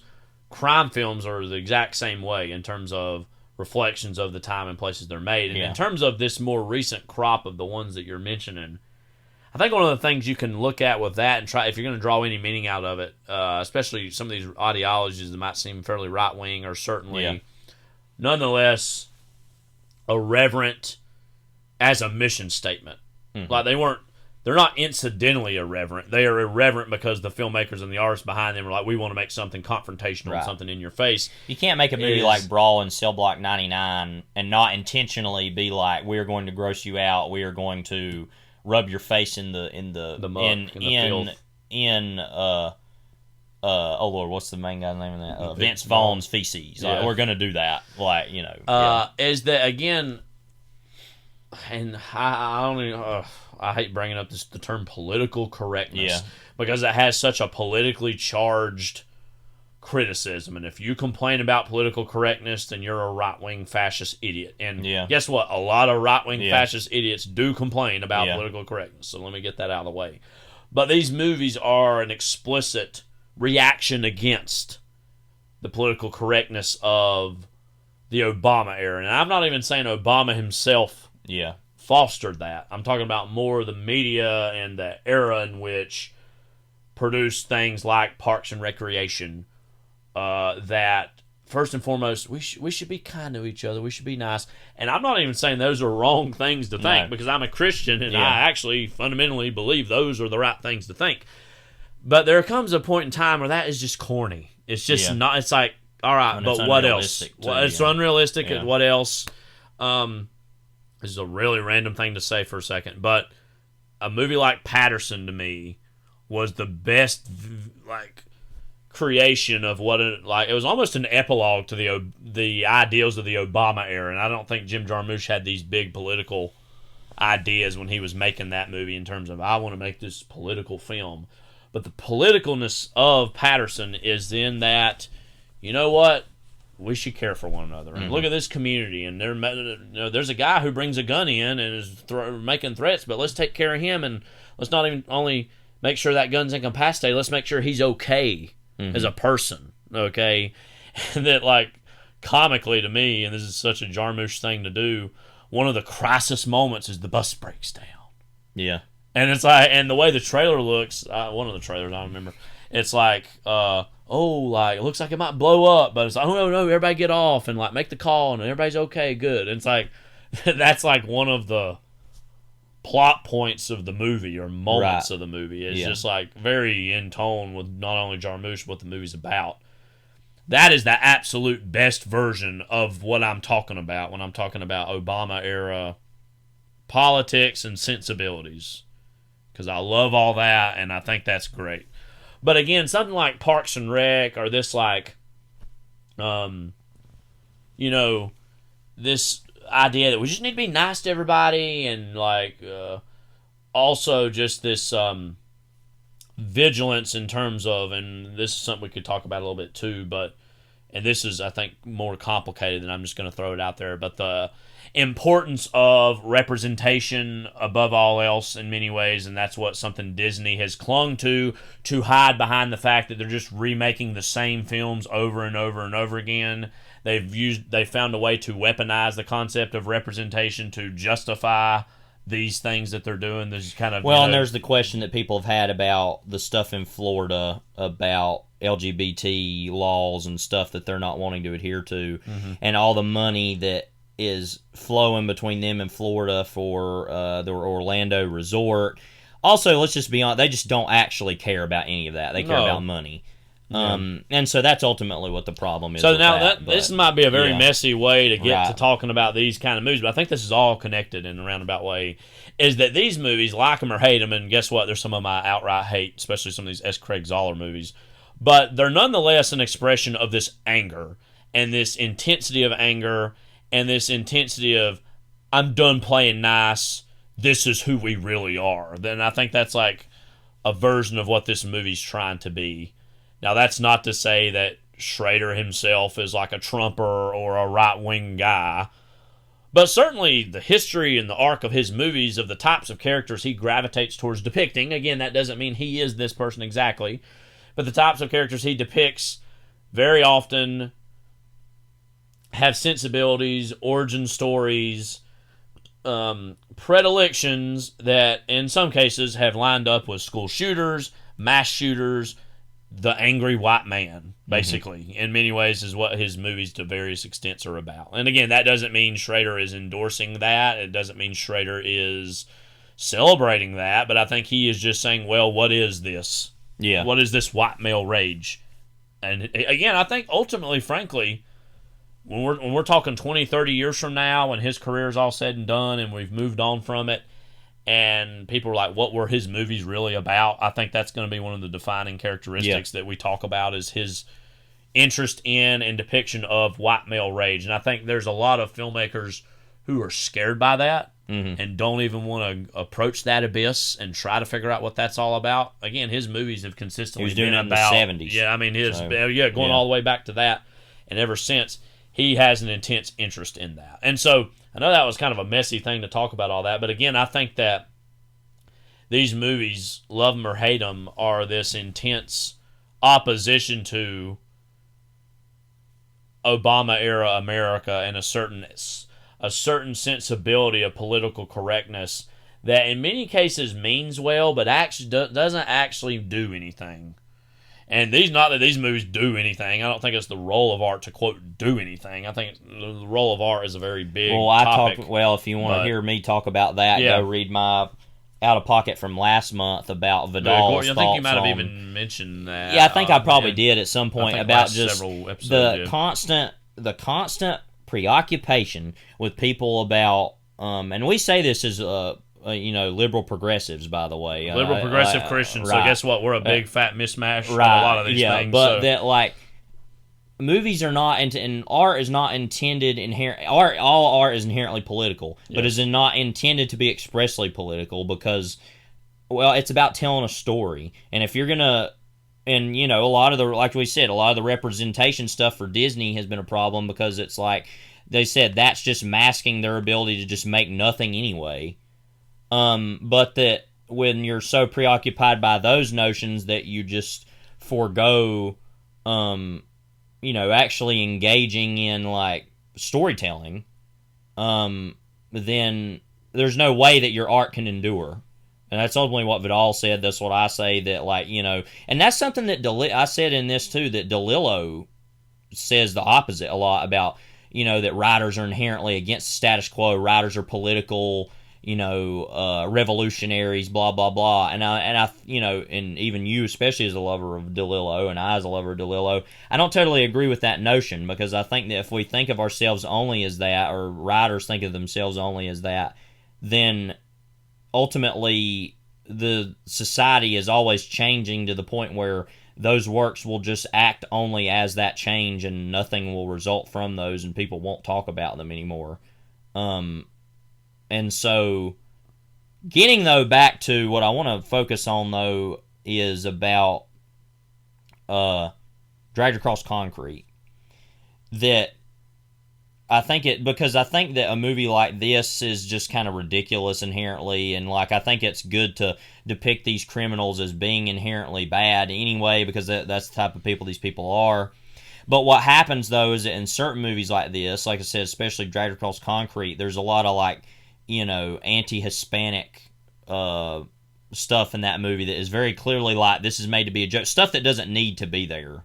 That doesn't accomplish anything in the sense of these are bad people. It's like we already know that. So do you think that movie is doing that to simply say, well, it's this type of movie, we can say and do whatever we want? Yes, and it's, well, and even maybe just a belief in that. I don't know, like, and even just, oh yeah, haha, this is funny, like, and celebrating the fact that they can do these things. Yes, and so that's when it becomes racist, and that's when it becomes sexist. I think there's parts of that in this movie too, some stuff of that, and we'll talk about it as we watch it, that just goes too far beyond.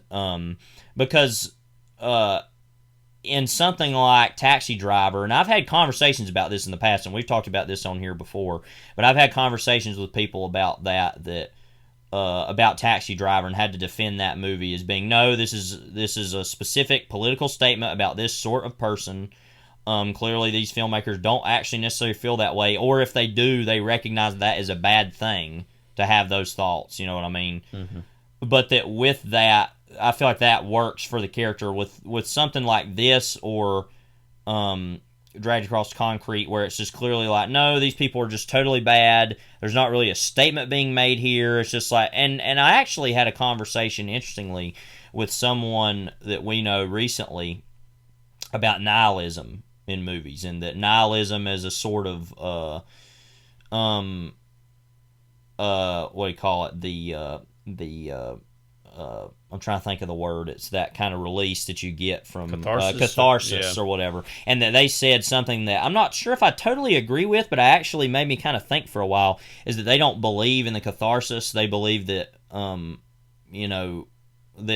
if you come to a movie and you have to be sometimes purged of a certain amount of anger and frustration to see those things happen there, that they felt that a lot of people saying certain things, I think we were talking about this with the Wild Bunch, which I love, clearly, but that saying that catharsis is being just an excuse to just engage in certain behaviors that we get, like you said about Dragged Across Concrete, this is this type of movie, we get the excuse to do this, even when they don't really need to do it. And so I don't totally know how I feel about that, but I think that's an interesting notion to think about, of that.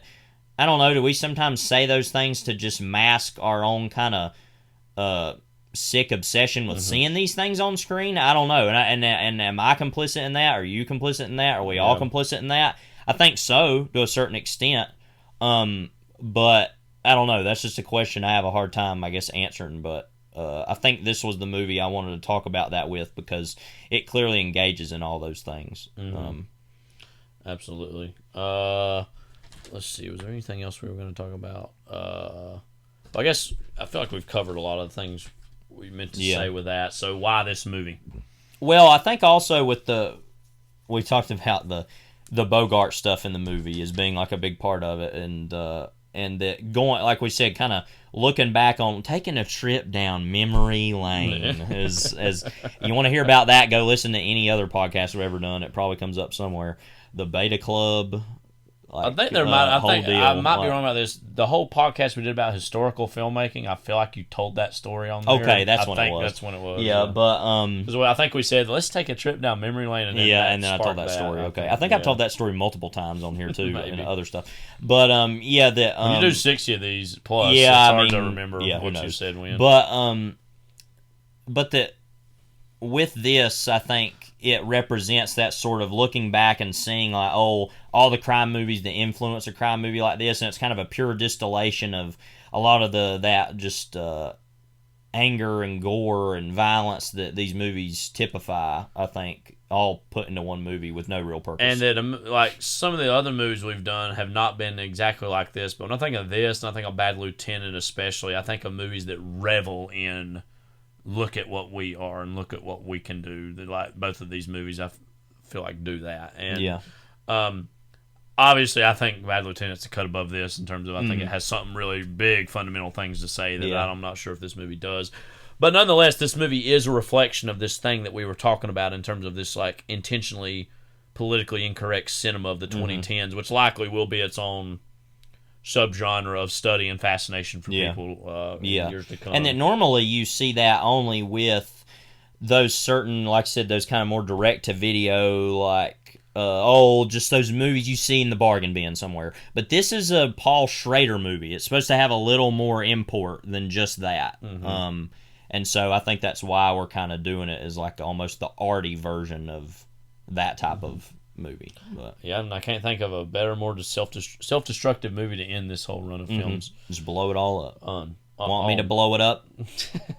So we're going to take a brief break. You're going to hear the trailer for Dog Eat Dog, and then we're going to dive right into the movie. There was me, there was Diesel, and there was Mad Dog. We all did our piece at different times, and I was the last to come out. Once you were in, staying out is all but impossible. That's him. Hey, bro, look at this. This ain't no cop car. These chaps decided to throw me a welcome home party. I know what the fuck. You got spotted by Versace. You need to get us some real work, because this is no kind of life. This take forever.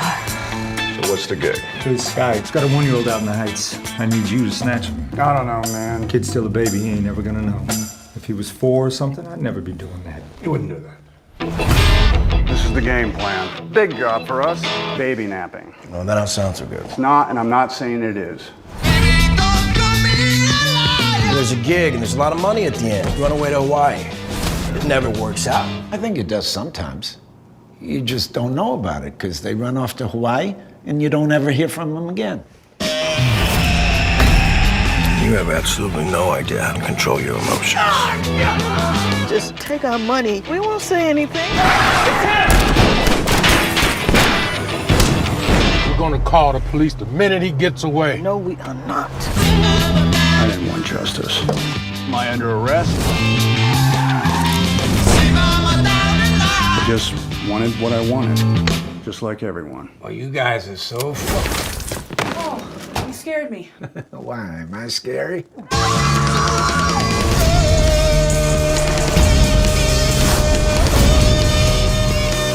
feel like you got problems? Then I started thinking, once you've had money, you're never 100% sure who your friends are. We are not gonna go down. It's gotta be samurai style. Jackie Chan. And here we are, we're back. That trailer, I was not expecting it to do the whole it's kind of a wacky crime comedy, which it is indeed a fish out of wacky water comedy. Which it is indeed, by the way, a wacky crime comedy of sorts, but not in the tone that it's exactly spelling out there. So Levi, it's rated R for everything. Let me actually look it up because because I was actually looking on the back of the Blu-ray, and this is a weird kind of Blu-ray that we've got. And that's how we're watching it. And it didn't really say what even the rating was. I think it's actually might be a Canadian Blu-ray. Mm-hmm. So it was like 13. Mm-hmm. But yeah, the actual rating, it actually says not rated. In the United States, MPAA said don't bother. Well, let's look at the parents' guide. I don't do that enough. Let's look at the parents' guide and see what comes up. So we've got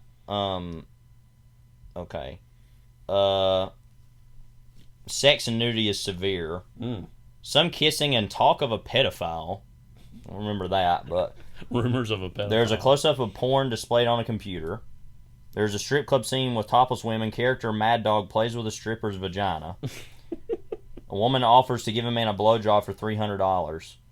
A female masseuse gives a man a hand job, but he takes too long. She gets bored, and he gets mad and kicks her out. He is shown shirtless in his underwear. Then let's see violence and gore. We got one. Strong, brutal, bloody violence. We're not going to go through each of them. Profanity. 10 F words, 20 S words. Only 10 F words? They miscounted on that one, I bet. Let's count while we're doing it. Yeah. And then alcohol, drugs, and smoking. Severe explicit drug and alcohol use throughout. So all the fun stuff. Yeah. So again, we're watching the Blu-ray. We're hitting play in 5, 4, 3, 2, 1. Like that we went all in on detailing all the sexual aspect. Again, why not? So again, this movie's like an hour and 20-some minutes? Yeah. It's just like a movie. It's like minimum effort. No, not minimum effort exactly, but ingenious indeed. It's like we were talking about this when we were testing earlier. It's like, I think it's a lot of movies they make get dopamine. Get distributed. We're going to see Dafoe here in a moment snort some pure dopamine for himself, but like that production company Original Films, I think they put out some of the Fast and Furious movies. It's like not really. Yeah, I always love independent or foreign movies where you see like 16 companies that somehow contributed some money to it. Let's get to it. It's like I remember watching the opening of The Lobster. It took forever. And of course, this movie has to start off with this conversation. Yeah. And it's weird because it is making fun of this whole conservative sensibility, but. This is one of the weirdest looking people I've ever seen. It's like Cesar Romero's brother-in-law.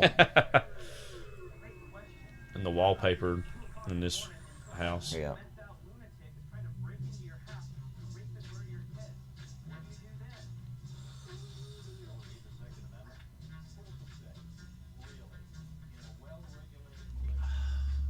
this is a good little character reveal moment. Like, Yeah. This is all what's going on for him. This is where he's at in his life journey. Yeah.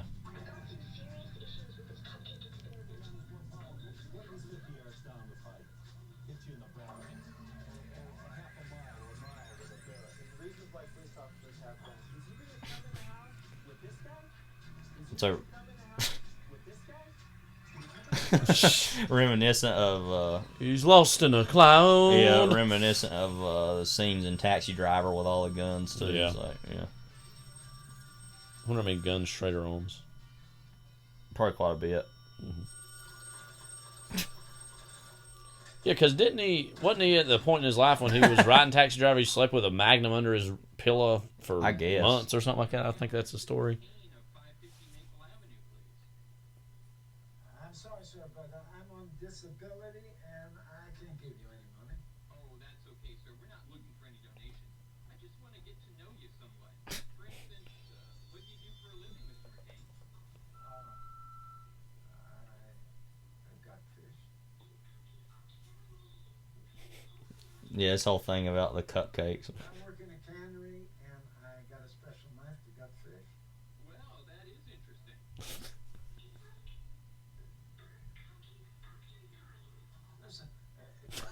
What a look. He's got it on him. Socks and sandals with a knife. Wait, what? I just didn't know people still had that job of gutting fish anymore. Well, I didn't know they still had the job of calling people at dinner and bugging the shit out of a motherfucker.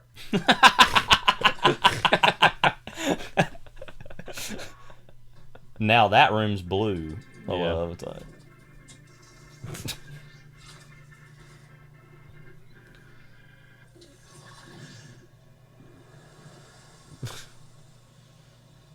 Very not good. Yeah.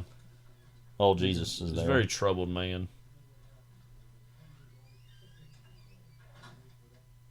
So she's like, I'm done. Yeah. With whatever that is.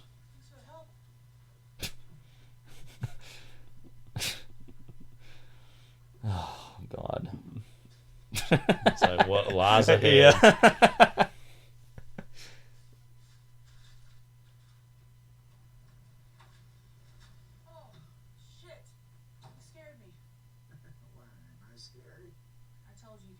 I mean, how's I told you could not stay here. My car's at the Chevron. The alternator's fucked. It's going to take him overnight to fix it. I got to crash here tonight. No. Oh, come on, Sheila. I got nowhere else to go. I just got to sleep here. And in the morning, pick it up. And that's Well, he was already in the house, too, anyway. He's Yeah. like, just... Give it back. Oh, come on, Sheila. I'll make some fucking short ribs. You love his short ribs. Yeah.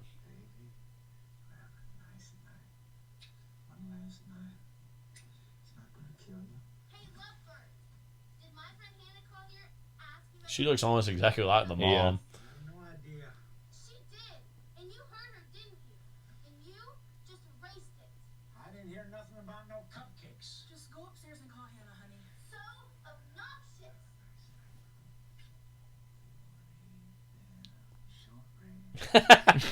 Oh, he damn short ribs. Never forget Spare Ribs. Yeah. The character in, yeah, okay. Don't be nasty. That's impossible. I'll cook dinner, but this is it. Okay, tonight is the end. Yeah, it is. That's for sure. Now let me go back in here and shoot up some more. Yeah.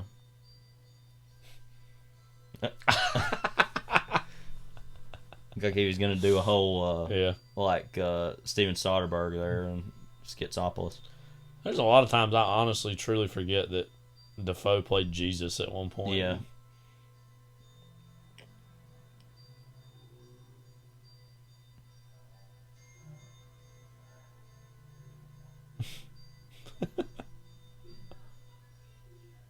Get the fuck in here! Get the fuck in here now! What the fuck do I use my computer for? Huh? I do three things. Do my spreadsheets for church, I do my taxes, and I answer emails. Taxes. You know what I don't use my computer for? This. Oh, it said speaking foreign language. Yeah. It's not my problem. I got a suitcase full of guns. What am I gonna fucking do? Like some nigger from the projects? Not my problem. Give me my Chevron card back. Give me my Chevron. I love that's the big deal, the Chevron card. Not everything else. Yeah.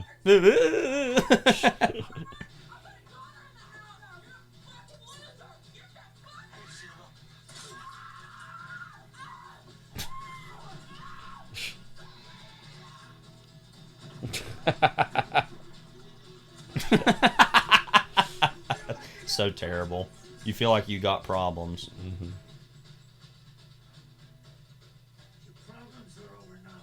Well, fair enough.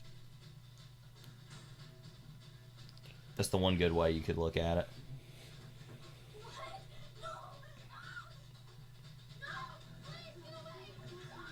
This music.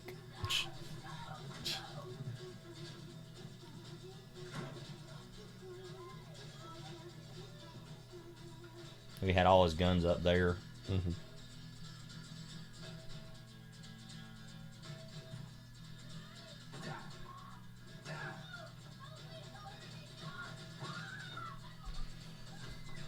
And just, it's interesting, like, the start of the movie with all this, it's like, what tone are we going for exactly here? I guess just pure insanity and just the, also all the colors and the pink especially, and juxtaposed with all this. So instantly, like, not gonna root for this guy, like murdered this woman and then killed a child.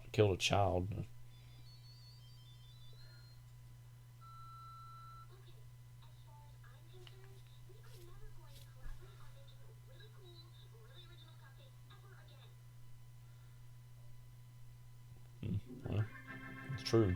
Dog eat dog. Dog eat dog. Yeah. Even that had to be screwed up. Yeah. Random decision to go with the organ music there. Yeah.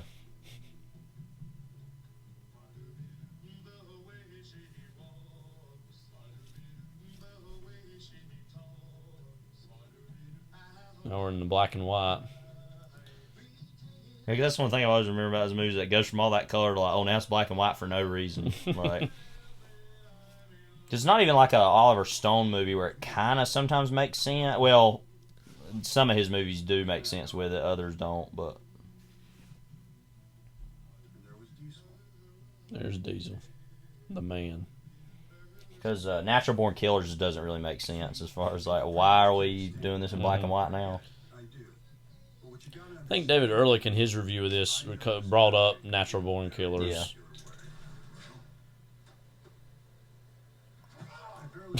I He knew my parole was coming up, and he took this fall from me. He just did it like that. He's kind of bored. Somebody like that, you owe a life to me. No, seriously. The smoke. And you know what? It worked. Felt like these huge arms. Felt like your mom giving you the biggest hug ever. Oh man, the way I slept that night. I got news for you, dog. How about somebody blow smoke in your mouth? It's like Diesel's just a guy, you know. I learned a lot from him. Just a guy. Which is more than I can say for Diesel. Look, I'm just saying, this guy's a problem. Been a long time problem. For a guy who comes out with felony strikes, a loan collection group is not a bad job. Not a great job, but Diesel dug it. Like, looks literally like every daggum like gas station ever. Like, yeah. Okay.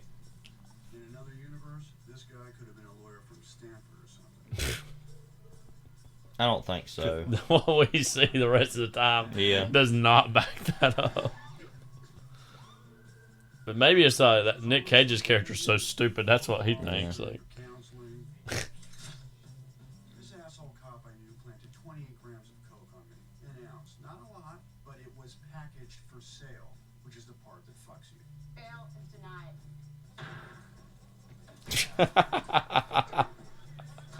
What's his plan? yeah, what's Like, his end game? the music. Mom's had a double mastectomy and was on her way out when Yeah, this is all very Scorsese, this whole kind of opening here. Yeah, intro. The drug beef piled up on top of the attempted violent escape. It was a 5 to 15-year hit. We all did our piece at different times, and I was the last to come out. So, these chaps decided to throw me a welcome home party. You know what's funny in there? What you know that's out here and what you don't know. Like Facebook? Come on. We were fucking Facebook friends before there was a Facebook.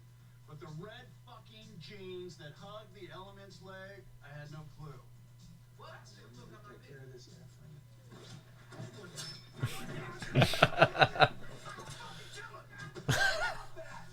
That was all very, like, casino moment.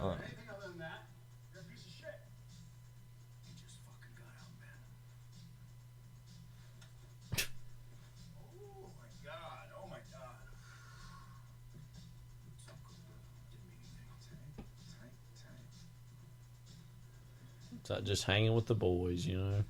Literally, these are all the most different looking people that could be hanging out. Like,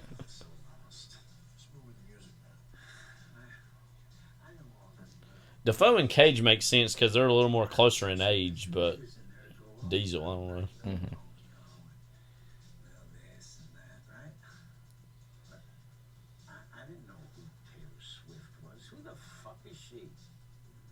I think isn't Paul Schrader a big Taylor Swift fan? I think so. Like he's gone to her concerts and posted pictures and stuff. Because some of the reviews brought this up, and I was like, oh wait, I think isn't he a fan? Yeah. Which, what do we think of that? I guess it's like, why not? It's probably honestly because he's weird and it's like a sexual thing. Yeah. I guarantee you that's why. I hate to be that overt about it, but like, I don't know. He made this in a Facebook post back in 2018 about Taylor Swift. She is the light that gives meaning to each of all of our lives, the Godhead who makes existence possible, without whom we would wander forever in bleak, unimaginable darkness. What? So there's that.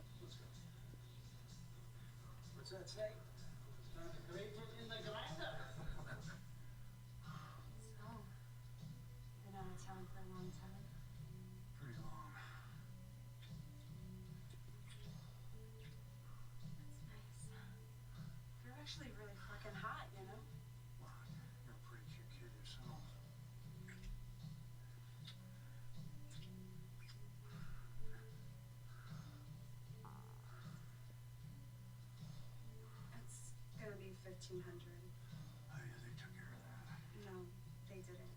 I'm very sure they did. Dude, go down. Go ask the manager. I promise you, they didn't.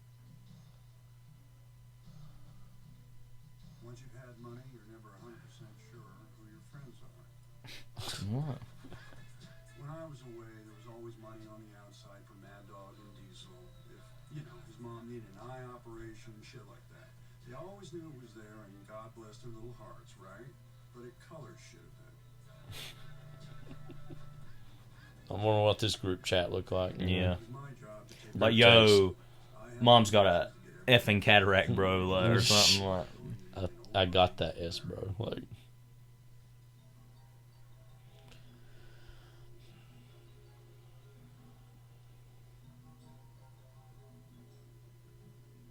Or the lens is curved on this, by the way. Have you noticed that? Like this right here. Yeah, like when it moves across certain surfaces, everything looks kind of distorted. It might be a little bit. This is Schrader here. Again, Paige was the name of that, our dad's friend's dad, Burley. Burley's friend's name, but Paige, he looks a lot like him, what I remember.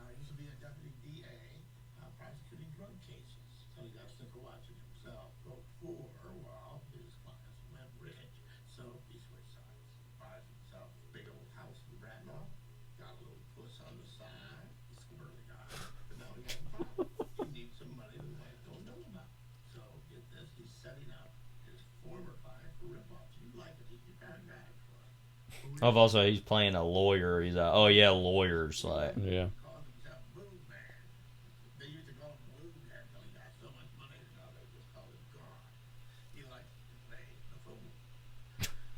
He likes to play the the fool. fool.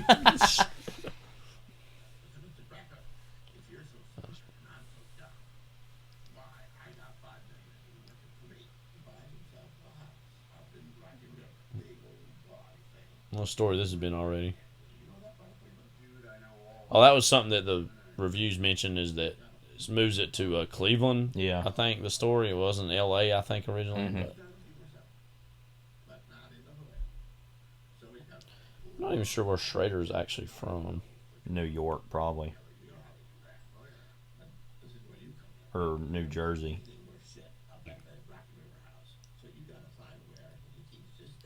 Grand Rapids, Michigan.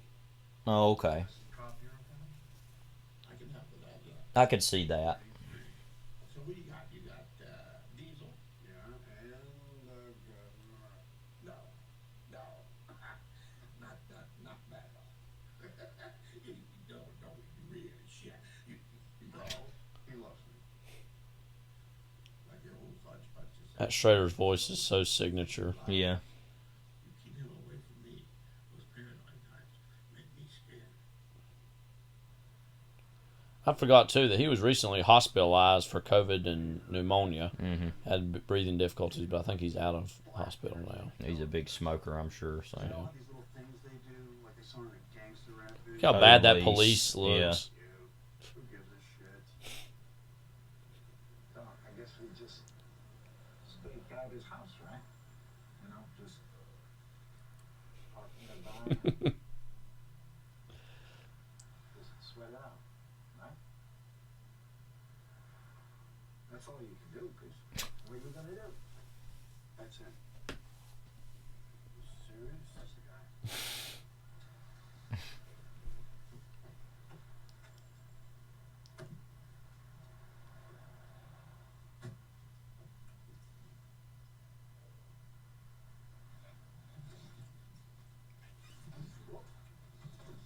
That Huel from Breaking Bad.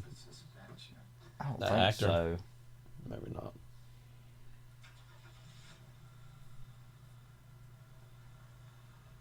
He kind of looked like him from the side.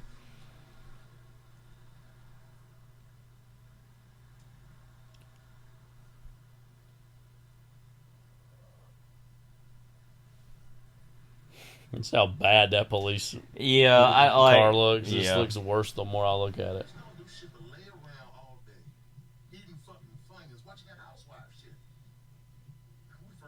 Yeah, that's not him.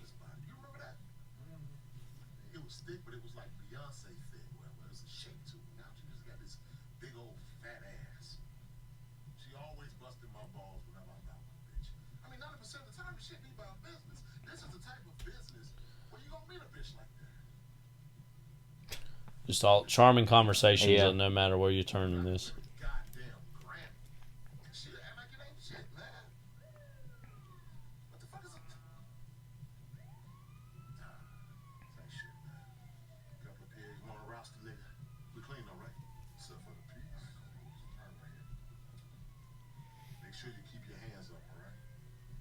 Now, they be scared, but they be dangerous. Never want to give a cop the opportunity to shoot. I ain't that. You got a license to kill brothers nowadays.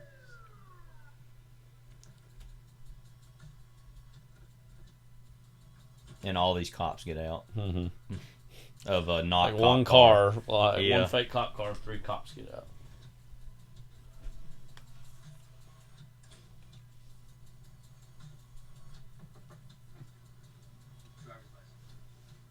So do you have some ID? Me? Nah, I ain't got no ID. Supreme Court said I don't need to carry none around. ID. It's a random thing to bring up. Yeah.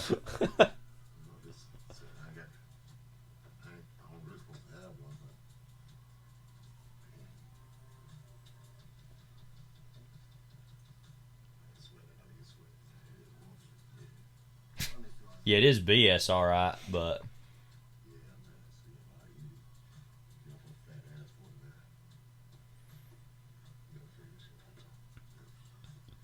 Step out of the car, please. What? Please step out of the car. What for? Step out of the car. Face your car, put your hands behind your head. What's all this for, man? Face the car.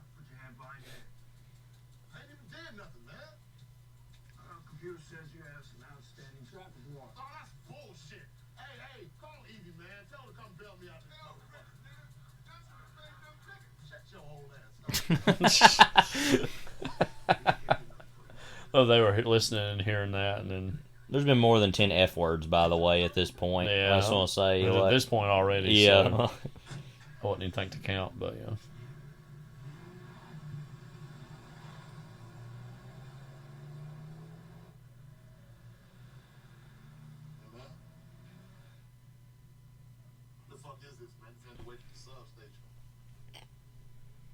Gonna be more than 10 this whole scene.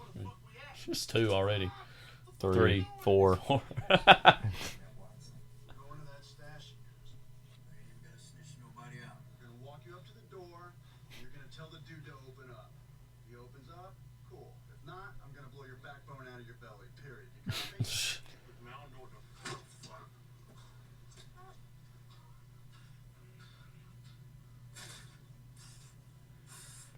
That image was in the trailer. I remember.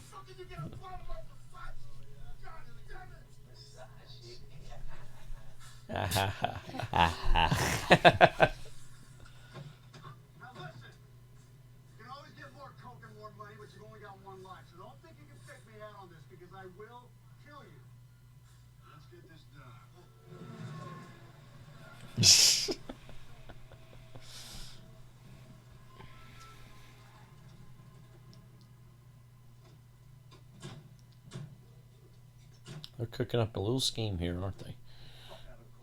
Hey,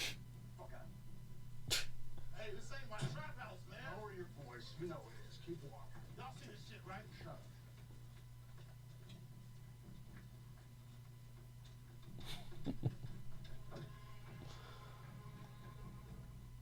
What if it's like that scene in Memento where they get the wrong motel room and he kicks it open, that guy's just laying there, he knocked out, and he's like, oh.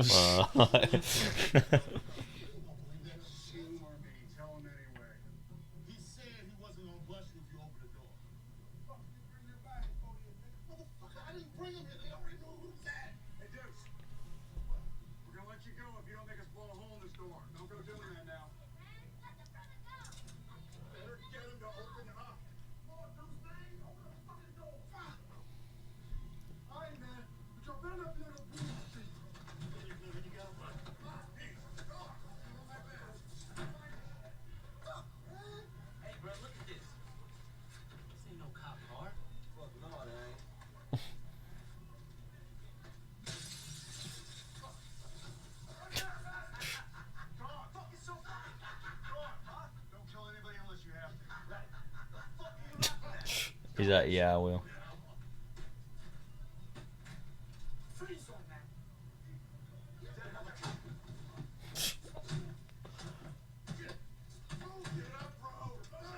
Get up, bro. Wonder how Diesel's intelligence is going to factor into this. Yeah.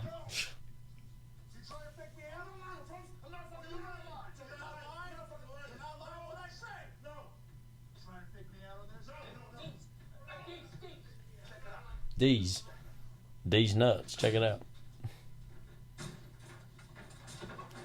We haven't really seen Schrader like go through his D's nuts era, but who knows?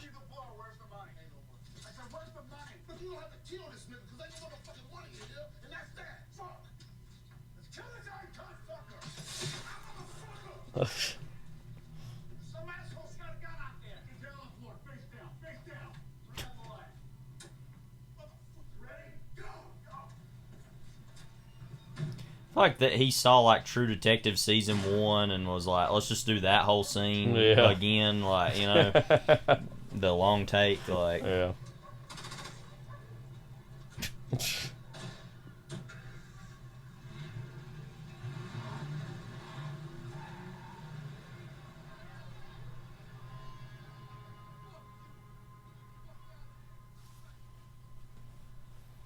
What times they had.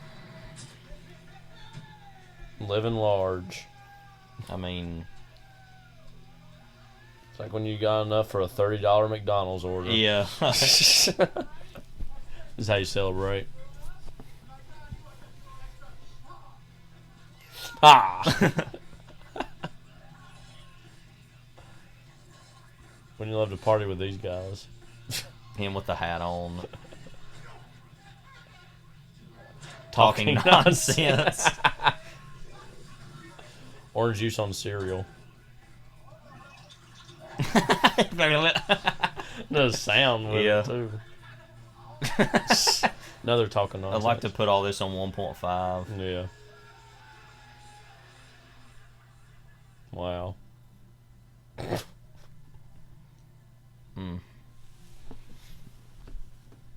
guys, let's meet tomorrow afternoon. 2 o'clock, Ozars. Try to show up even if you're fucked up, so I know you're not dead.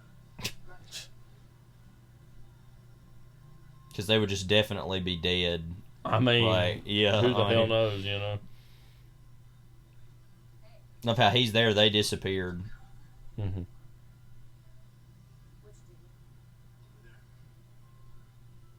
really like my scotch neat.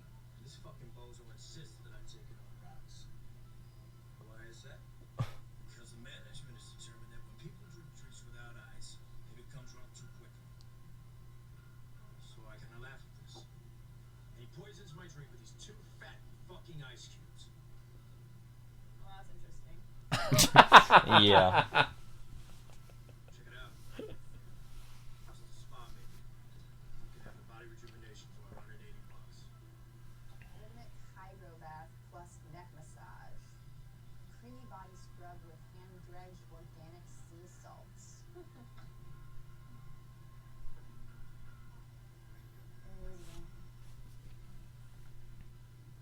You should throw those ice cubes in his face. Yeah, show that fucker you mean business. Yeah? That wouldn't be a good choice. You're a big dude, ain't you? Go ahead. Damn, dude. You're fucking made of rock. Mouse? It's too bad their romance didn't last, you know. What could have been.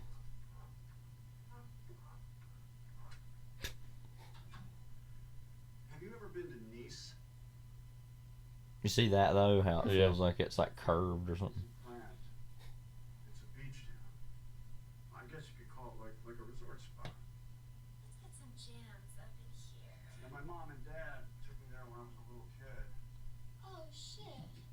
Yeah, I didn't go anywhere when I was a kid. Actually, my mom and dad took me to Niagara Falls once.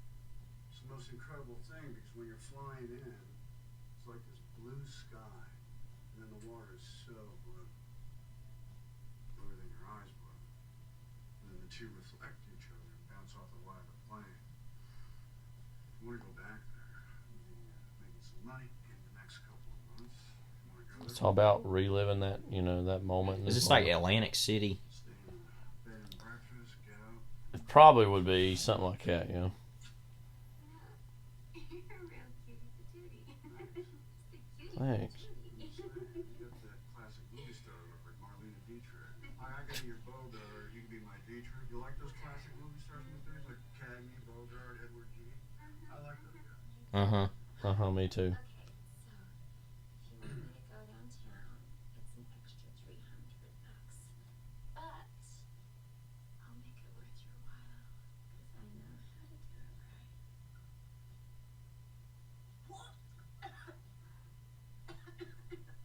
I just asked you one thing. Anyway. Interested in going to Nice with me. Terrible, wonderful. Or terribly wonderful. Yeah. Where's Nice again? In fucking France. Yeah, I don't know. I still gotta get my headshots taken. And then there's this guy Rabbit. Oh, the gay guy I was telling you about? He's my roommate. And when he gets back, he's gonna help me edit my album. So, sorry, baby. But, how about some extra TLC for $300? Have you ever heard of a gemstone called black tourmaline? It's very beautiful. No. It's black gemstone. It has native energy.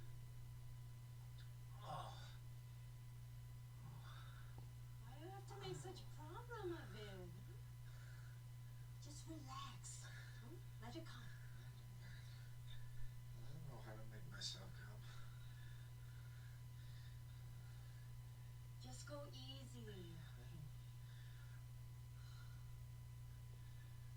This take forever. I know.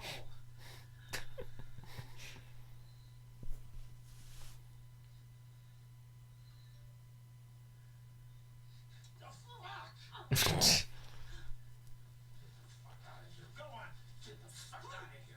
Dafoe's got a weirdly shaped chest too. Before I paint the wall with you. Wow.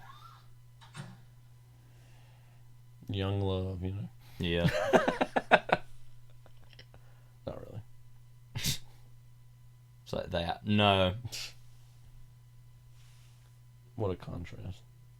You like this guy? I don't know. We get some cashews out of a little meat locker in here. Hey, go right ahead. Throw me one of those Snickers bars while you're down there. Empty calories. Yeah. It's been a while. You know it takes 1.1 gallons of water to grow them.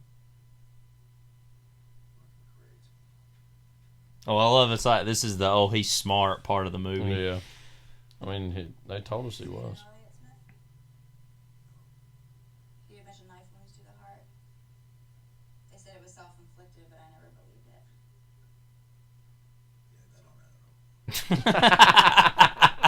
Yeah, that don't matter. Well, that's his you know, opinion on the Elliott Smith suicide, possibly not suicide conspiracy. Like, Yeah, exactly. Plus his girlfriend was a bitch, and she envied him because he was like the only acoustic guy who penetrated the Seattle scene. And this was the time of Nirvana and Alice in Chains and whatnot. and whatnot. So what kind of music you like?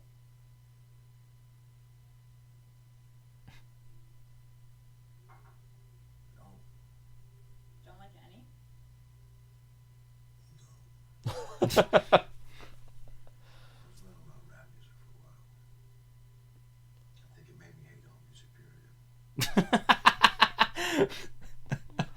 Very intense person. Yeah. So like, where do you like to go?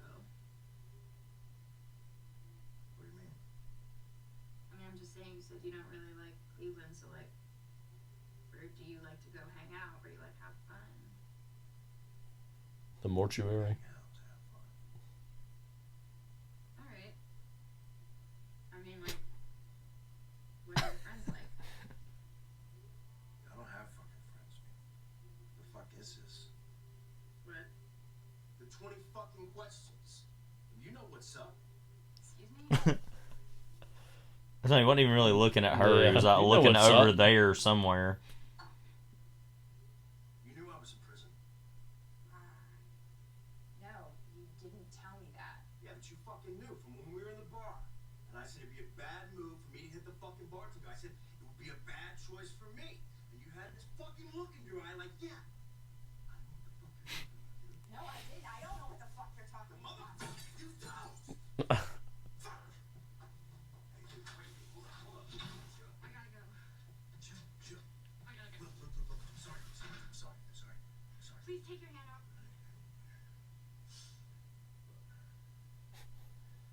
I'm just upset now. I'm on edge. I've been gone for long. People always ask me, you know this, do you know that? The truth of the fucking matter is, I don't know fucking anything. I've been locked up. It's weird that a lot of the Schrader characteristics are in this character. Yeah. It's like, you know, a little more askew into the side, not really the main character. Yeah.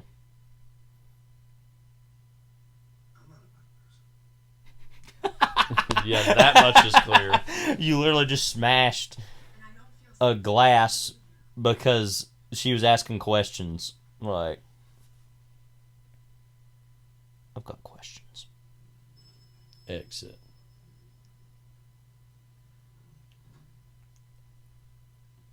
I don't know who'd be She interested just in that exited man his anyway. life. Yeah, I don't know either. Let's do this again real soon. Everything was just a What disaster. What a Yeah. great time for everyone. Love he's out wearing sunglasses in here, ain't he?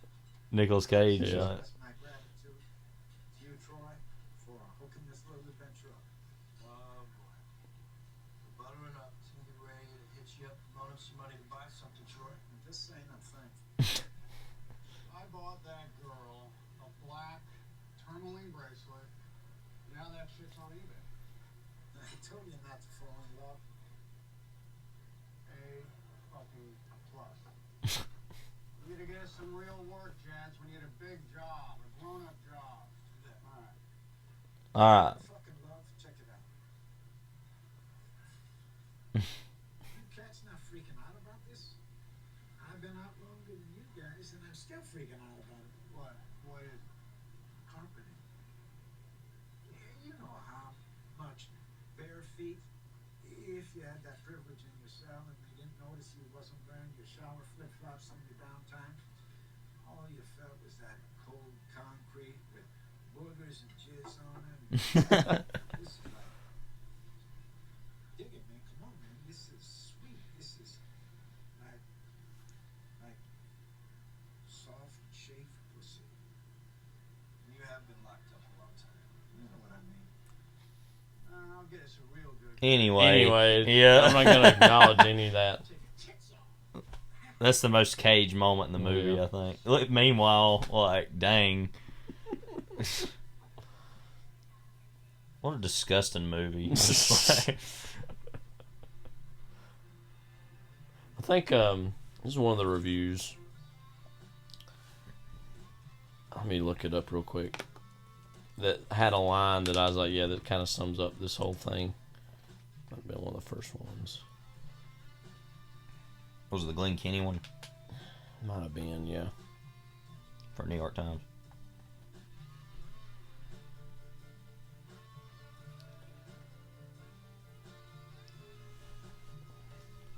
Glenn Kenny might have been Roger Ebert. No, Simon Abrams was Roger Ebert. Okay. So let me ask you something. Do you Here we go. Yeah. look like Humphrey Bogart? No. Well, you see, that's interesting because I'm a big film buff. Bogart was the best, the king. When I was in the show, there was a movie producer who was in there with me, and I says to him, I says, do you think I look like Humphrey Bogart? He says, well, yeah, you do, but a stretched out version of it.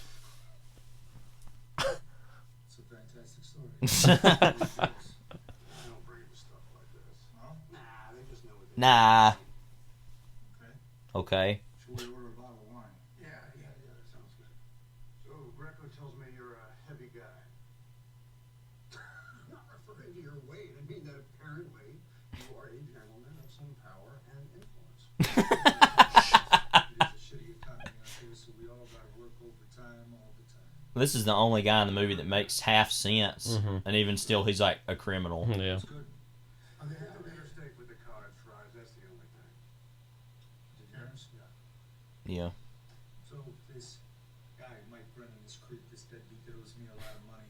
The way I see it, he is so fucked up, he may never be able to get it back on. So we need some incentivizing to go out, to get up. Real scumbag. That is one of those Real scumbag. come and get it guys. Probably all hopped up on blow the way he's acting. So the bottom line is, check it. Recommendation. Yes, I have.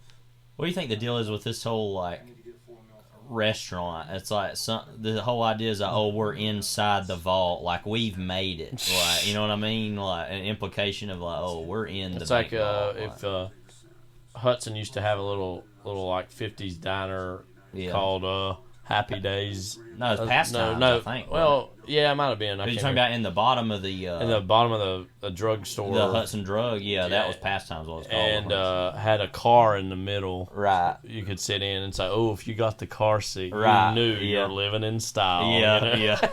It's the first time I ever saw what Barney Fife looked like. Was down there. Yeah. Take it easy. I ain't into abusing children, you dig? Kid's still a baby. He ain't never gonna know. If he was 4 or something, I'd never be doing that. You wouldn't do that. Ain't nobody gonna be home. Just the girlfriend and Annie and the baby. Even go quick dry. Look, what if I give you $500,000 plus a $250,000 bump? Hey man, you keep throwing around numbers like 500,000 here, 250,000 there. Pretty soon we'll be talking about real money. Real money. Real. You'll lie now, so we're Mr. Jeff. Oh yes. We'd be remiss if we didn't mention the obviously. Sounds kind of like Raising Arizona in terms of kidnapping a kid from a cage.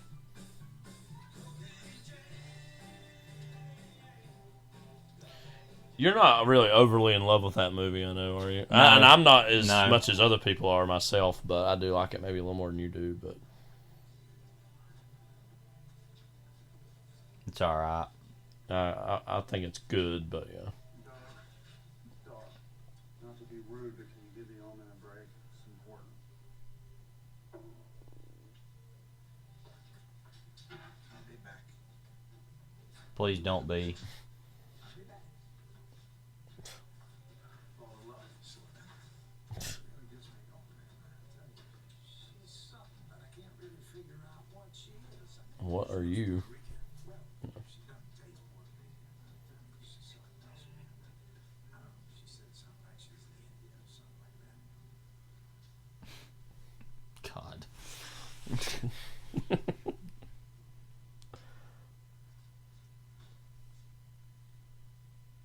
The old Sledgehammer Charlie. This is the conversation pit here. Yeah. Sledgehammer Charlie. Yeah. Did they close that one up in Blowing Rock? I don't know. Because it moved up there, I know. You know. Partner was clipped. Or regular the big job for us, as in $750,000.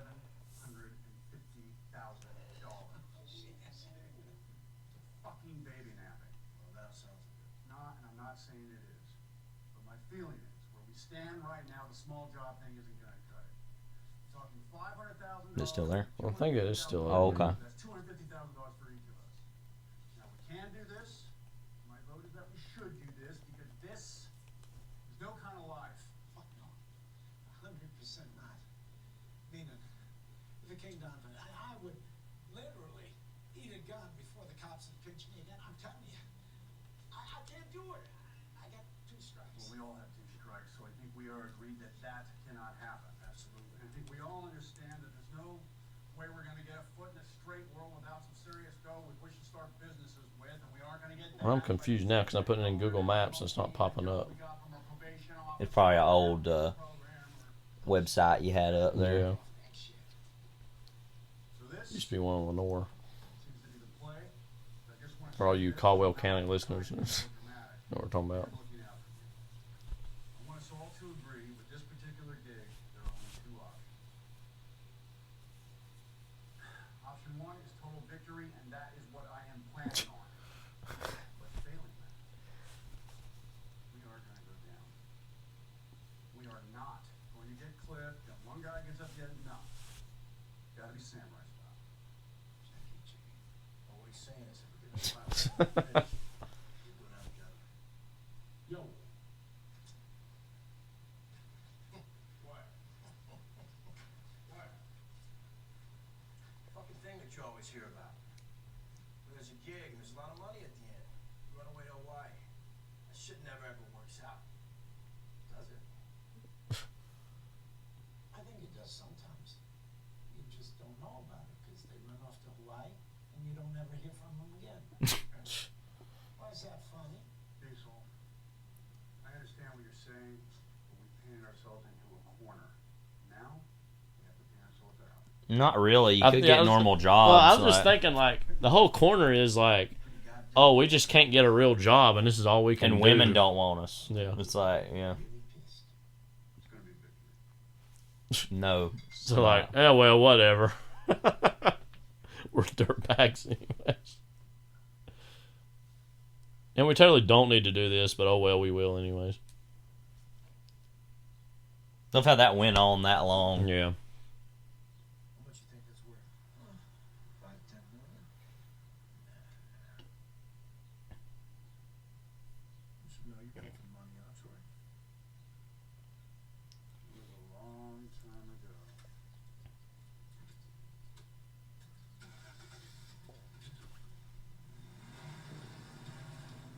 It's me, Dal. I'm back. This guy. No, Mike Brennan. No, I'm going back to my house. Olvídate, it's much more boring. Mira, it's my baby, Mama. I'm going to surprise her. She's been bringing her boyfriend over to the house. How about I just send you a cell phone video of me beating his fucking ass? Okay, mamita, you like that? Okay, I love you, sweetheart. Besito. You know, none of these Wall Street motherfuckers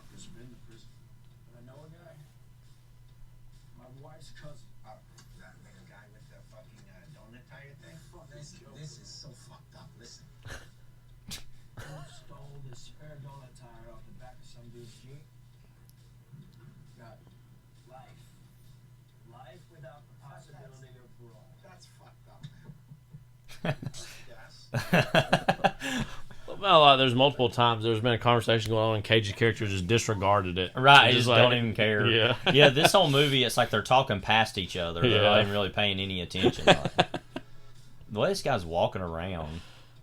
It must have been the kids in school who didn't listen The to way directions. that guy walks around's like, the way that guy walks around's like in Casino, that guy going in to kill that guy in his house or whatever. Like, that's what it looks like. Yeah, I mean. That's why they're here.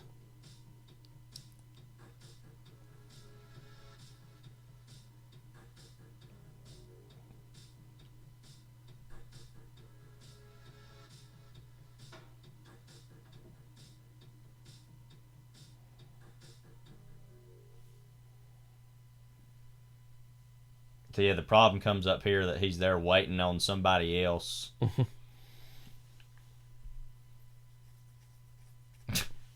They just walk by, like, oh, you know.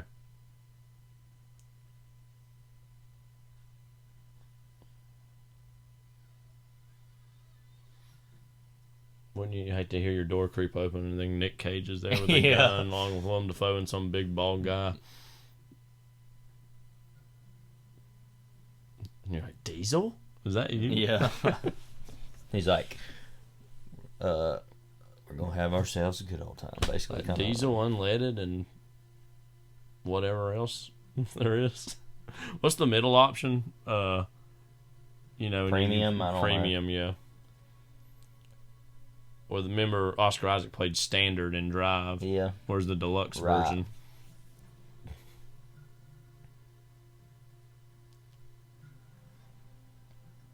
Them, what are they gonna do with a baby? You know, like 3 scumbags and a baby. That's like that Stephen King novel Blaze that he wrote as Richard Bachman. That's like about basically the idea of it's like of mice and men, but if George died instead of Lenny, and then Lenny's just on his own, like. They had this scheme to kidnap a baby for a bunch of money, and he does it by himself, and it's basically just how like ill-equipped he is to deal with any of that. Well, you guys are so fucked. Te jodieron.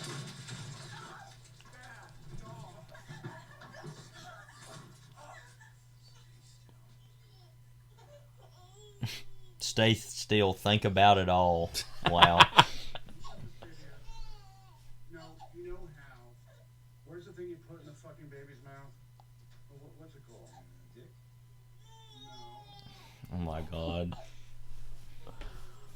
Big laugh, I'm sure. No. Let's see. Take the baby. Take the fucking baby. Okay, who was that guy? Was he a cop? I don't know. Get his wallet. Get his fucking wallet. You get his fucking wallet. What's the matter with you? I don't like this motherfucker telling me what to do. Get his wallet. Let's find out who he is. Take the baby downstairs. He annoys me. Dog, would you please just keep it around? So baby annoys me. It's like maybe you should have thought about whether or not babies annoy you before you decide to kidnap one, you know? I just love to just like not the least bit worried about hiding their faces or anything. I'm sure they're leaving all these DNA trails left and right. That's what you just said, isn't it? We're gonna need something to wrap on that. The baby? No, the body.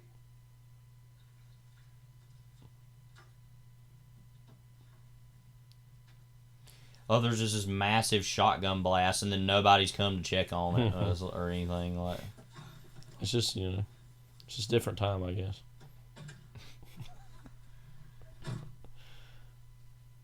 Range Rover. You got his keys? Yeah, go. Troy.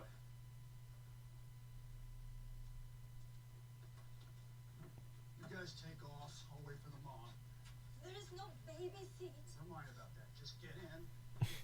You all right? Just keep the baby down real low. You should have thought about that. I know. All right, guys, get going. Call me when you get. Should have thought about that. Yeah, already just total disaster.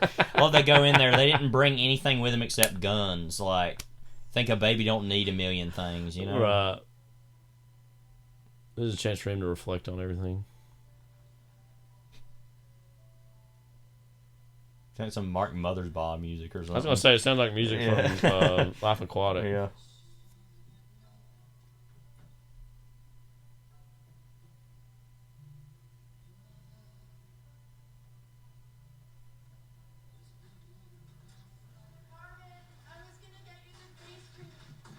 It's all right. The baby's fine. He's perfectly safe. Anyways. Kid, now calm down. He's all right. He's just a little baby. I know that. Now listen to me. Hey, Carmen? Don't want to go up there. Why? Because your husband had one of his thugs watching you and he got shot. There's a dead guy in our No, house. but there's some very messy shit up there. Shut up! Shut the fuck up, man! What don't you understand? Now, do you know how to get in touch with Mike the father? I have a number for him in Canton. Okay, good. Canton is good. That's a start. Now, I need you to call him. Tell him his kid's collateral. A Pro Football Hall of Fame. Can't know how. As soon as he pays it, he gets the kid back, okay? Carmen! Lady! I don't have time for this shit.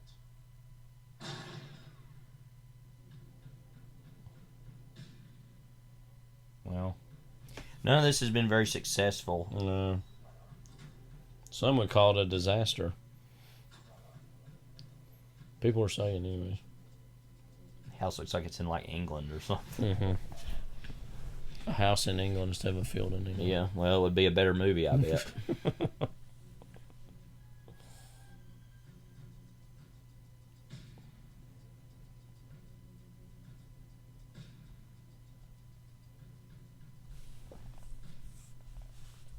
What if he had no car, too? Mm-hmm. Alright, you got your phone charged? Yes. Okay, good, because we're going to call you in a little bit, so keep in charge. If you need to, you can plug in that charger over there. Now, we're going to call you. We're going to give you the combination of that lock, and then you can let yourself out. You understand what I'm saying? Yes. Here's a pen, so you can write down the combination. If we don't call right away, don't panic, don't do anything, don't call anybody. We got people outside, you see? And they're going to get very You see? anything weird, or they hear anything weird. Do you understand what I'm saying? Yes. Oh, you like that, huh? All right. This will all be over with very soon. Here, give me a big bear. What? Anyway. Yeah, like, what? I don't know. Many questions for you. At least he's an affectionate kidnapper, you know. Yeah. He wants. He's like, we're gonna get through this. We're gonna do it. It's Come gonna on, be an let's okay. go. It's like, it's gonna be an okay experience. Yeah. Yeah, I got a good place on the way towards Toledo. Fucking far. No, it's like 2 hours, 2.5 hours. All right, I'll go call Greco. Find out where and when he wants us to pick up his dough.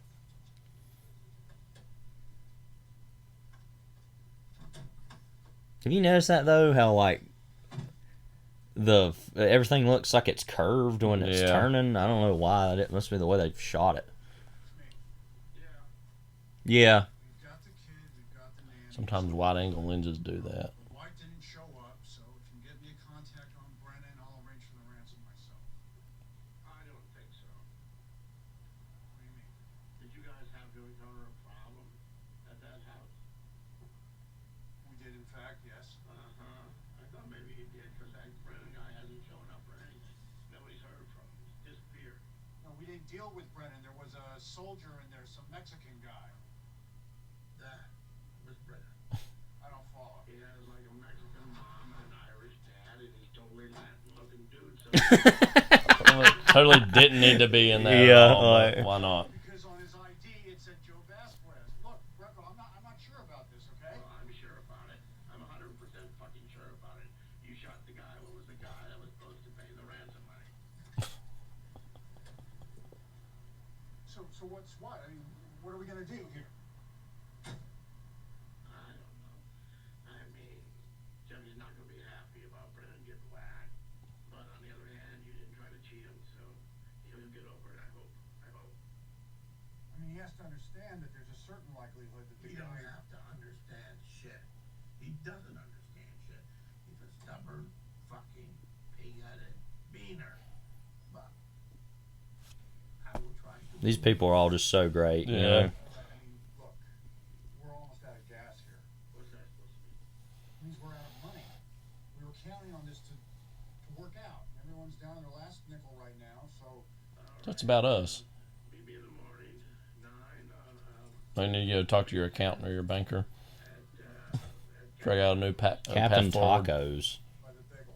Yeah, exactly. I'll get you some dough, and we'll see what we're going to do about Jimmy. I mean, he should cool off eventually. I hope. But he'll definitely not want to be paying for a kid. We're like, okay, that ain't mine.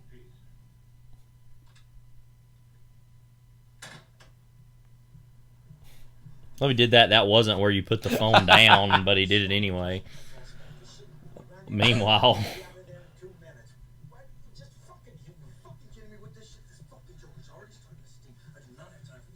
Everyone's got their own form of preparation, all right? Everyone has their own fucked upness. Preparation H is what this is.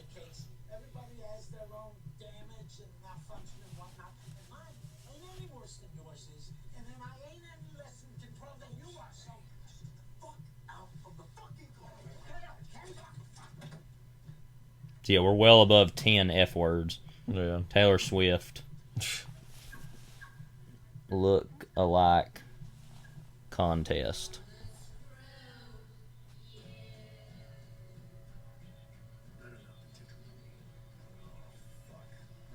Give me 5 minutes. Just 5 minutes to get my groove on, and then we're out of here. Get my groove on. You know, that place we're going, it's like totally close, so it won't be a problem. You said it was towards Toledo. It's real close. Listen, I want to tell you something. And it's like a real cone of silence. It's between you and me, right? No, goes no further. I got no one to tell. Yeah, well, I want you to promise me that you won't get mad at me before I say it. I'm not shit, man. This is serious. It's personal. It's a personal thing. It's not business. Okay? Shoot. I know you don't like me. Jesus, man. No, man. It's okay. I know you don't like me, and a lot of times I don't like me. But what I wanted to tell you is I see the relationship you have with Troy and how you handle things. And I just want you to know that I really admire it. Just try to be businesslike, girl. No, fuck that. I see you got a good thing going. You just got like, you got ESP. You just get in that zone and That auto zone. Yeah.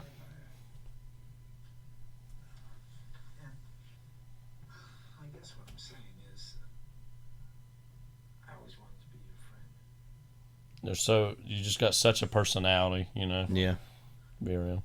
You're my friend. No, like a true friend, like you are with Troy, a real friend where there's mutual respect. You know you gotta earn that.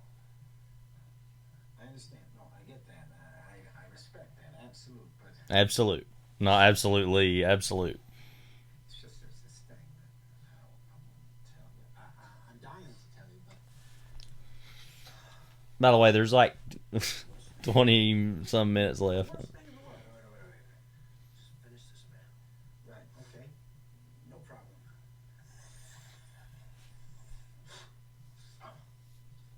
Okay. We're going. Oh.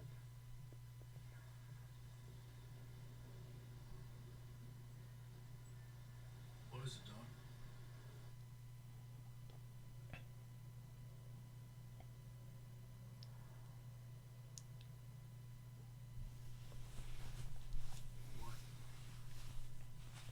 What is it, Doc?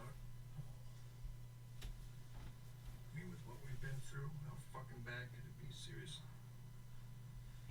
I wouldn't ask him that. That line reading. Whatever it is, let's just get it on the effing table right now. Trying to be better than I've been. You know, I tried to pray on it. Know that I'm responsible for myself and stuff, but it's like fucking Sheila, man. I mean, she's just one of those people that knows. You know, she just, people that know how to push your buttons and shit, and then there's special people that just know that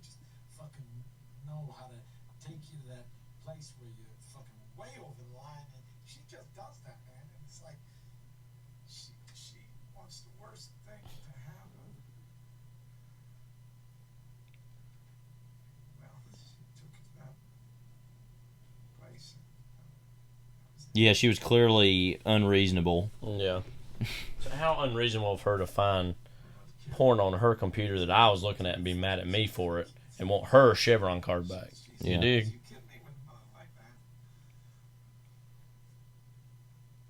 You're not going to judge me. D's.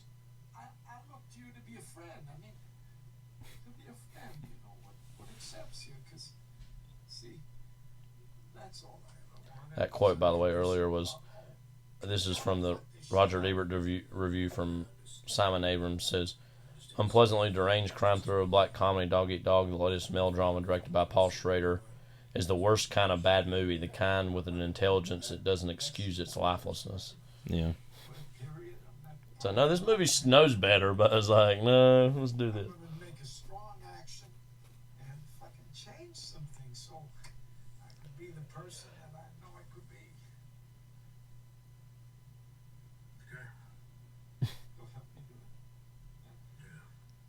You'll fucking help me untangle my life and make myself a person that doesn't make me fucking want to throw up every time I pass the mirror. Listen, dog.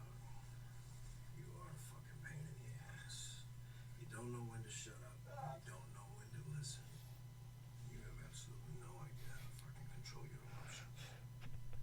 That said, never lie. Me to my students. Never fuck me over. I don't think you've ever really fucked up on the job. So if you reach out to me and you say that you genuinely want my help, it's ready to glue your fucking life back together. There's absolutely no way I can. Yeah, this is the guy you're going to ask for help. What the least bit is appealing about him anyway? I want to be your friend. It's like, there's nothing appealing about this guy or his personality or anything whatsoever.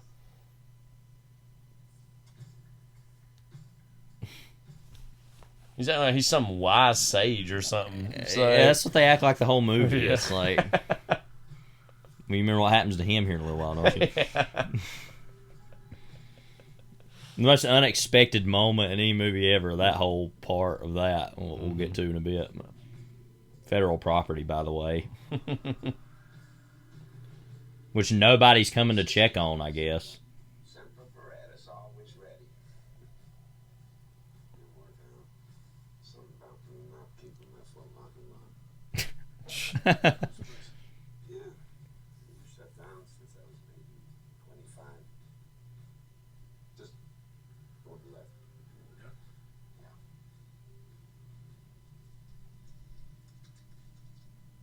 I got a key.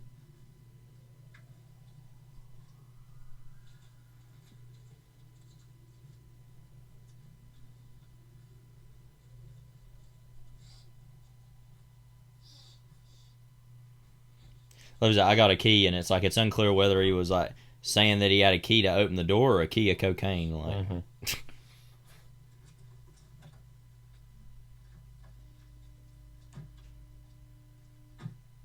So can I just ask you? I'm only going to be frank because I really do respect you. I mean, do you think people can change? I mean, like, your behavior's one way.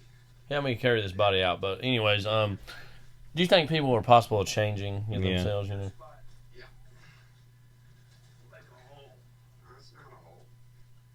You'll see. Settle down. We put Sheila and the kid.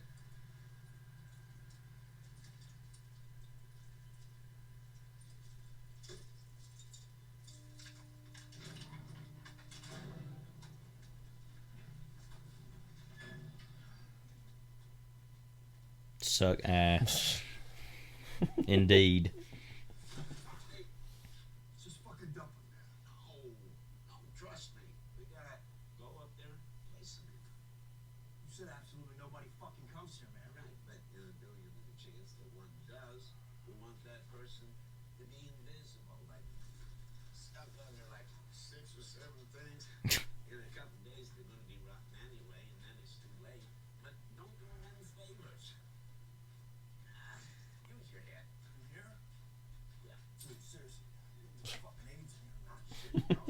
Haven't you ever done sanitation? It's a fucking fact. Forensic science. That things begin to rot. They're least toxic for you because they are structurally bent on their Oh, he knows all this. Yeah. It's like an organism.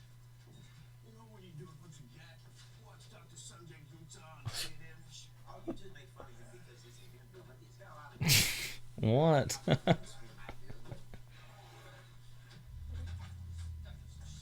Oh, please don't be such a fucking pussy. It's just water, shake it off. Set this fucker down.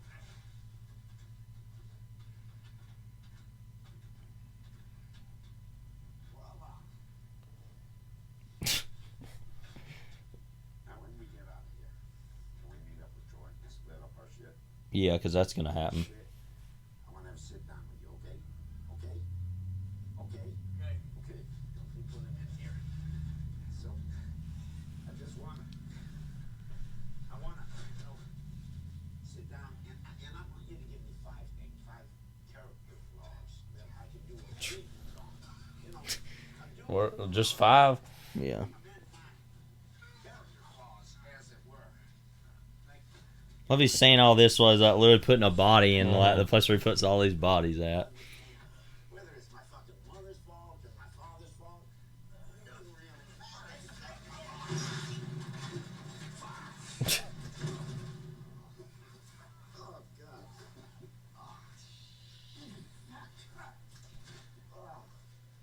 You know, it doesn't really make any difference because I'm willing to alter those things because I believe in redemption, right?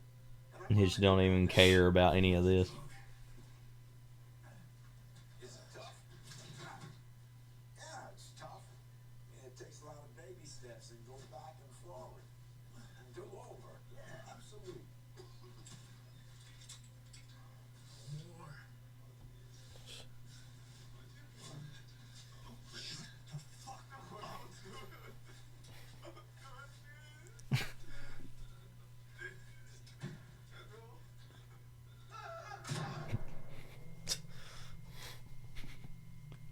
That's pretty shocking. I know the first Yeah. time. Like, wow, he's dead now? Okay. Yeah. If he's dead. Let's see. Get an update on that. I guess so. Hey, it's me. Something happened. Wolfpack. Yeah, something happened, all right. Coming back alone.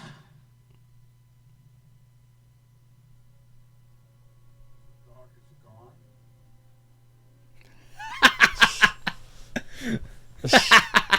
One of the reviews mentioned this. Yeah. I'd forgotten about it. And then, Like all the I don't know times how- they've had, Yeah. literally, like we were family. I don't think so, but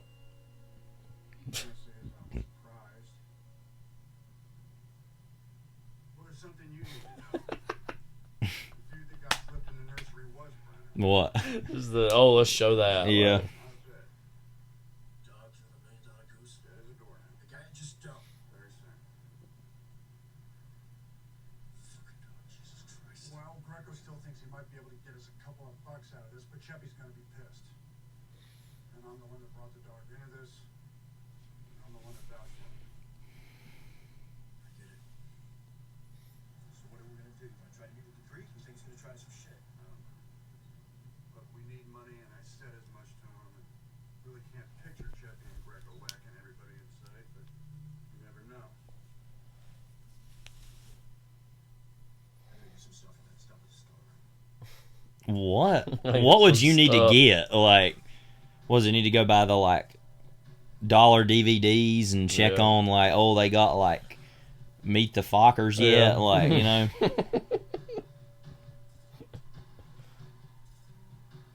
Or Little Fockers. Yeah. Which has one of my favorite posters ever of like De Niro doing this and Stiller doing that Yeah. with like the fingers, the eye finger thing. Like, oh yeah, now you're being watched. Like, I have nipples, Greg. Would you milk me?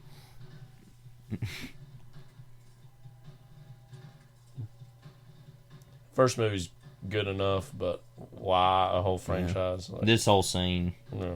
The last great scene of the movie, in my opinion. Because after that, it kind of... Taylor Swift, oh my God. Like, Chuck, never really Chuck noticed... Klosterman wrote that cover story. I never really noticed this in this.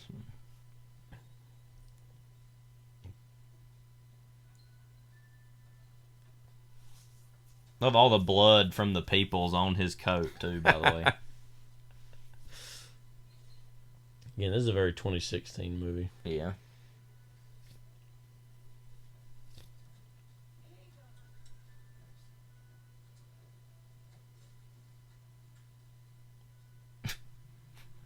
Immediate, like, all right. A real police. It was like he went to go get meat at Apple's. Like, why did he do that? Like,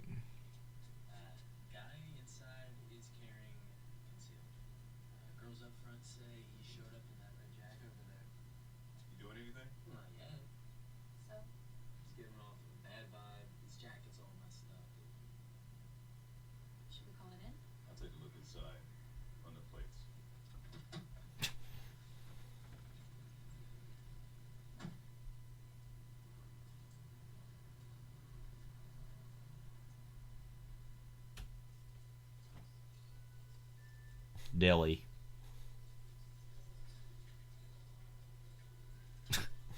Randomly taking his time. He's got to get some stuff. Yeah. After everything that just happened, he's like, all right, anyways, I got to go to the grocery store real quick. Like,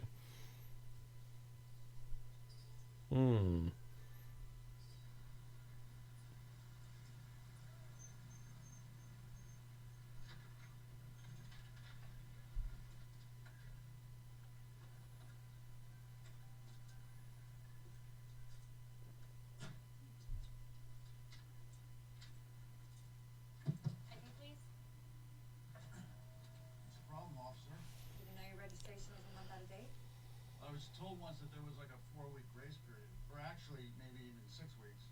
Technically, it isn't any. Is this your car? Yes, I just got it. Can I see your driver's license, please? Sure. Have it right here. Makes it easy.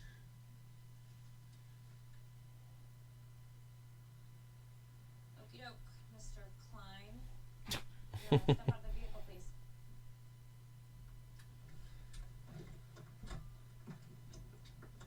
Okay, am I under arrest? We've had some shoplifting complaints. Do you mind if I take a look inside your car?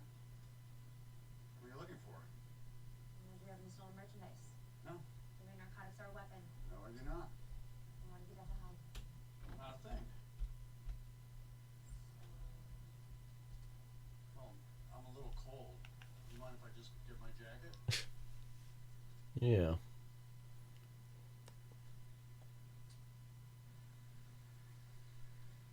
Yeah, that wind really kicks up off the Blake area.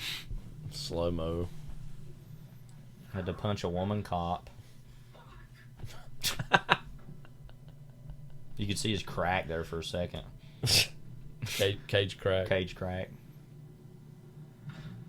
Yeah, this is all going well. Literally had to go to the grocery store. Like, no you don't. Like, this moment. The way he's holding it. Great. Alright. The greatest chase of all time.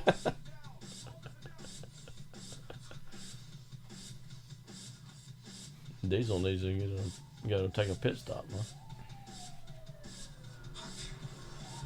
Well, he's running.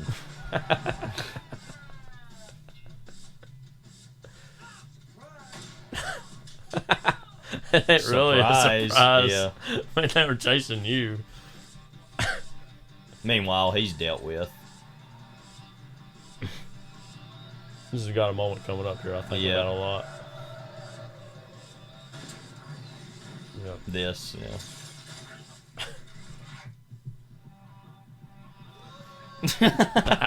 Literally, what was any of that? I don't even know how to describe any of that. Like,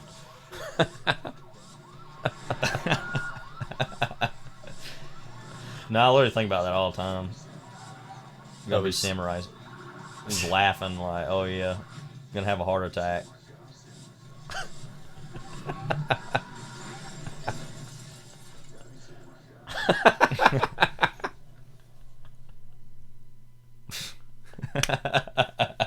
Just that echo on it is what gets me. So what happened? Anyway, this looks like where they filmed those scenes in Crimes of the Future or something. Yeah, it does. I mean, Greece, Mm-hmm. Greco. Greece by way of Cleveland.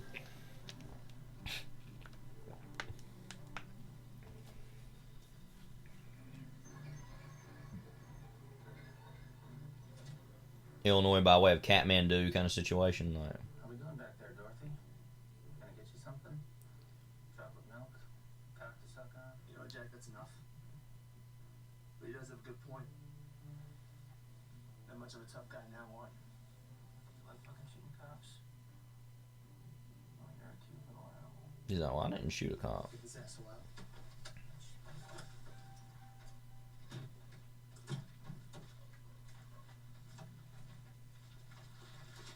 Smoke this bitch, right?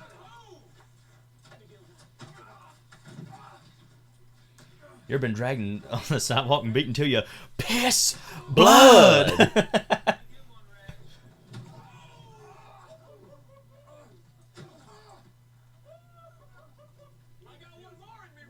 Was there anybody in this movie that's a good person?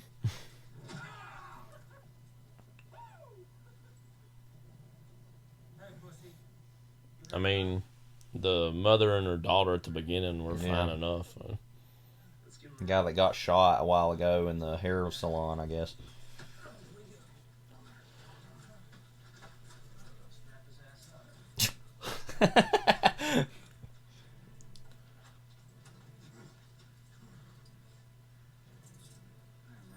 Gonna get dragged.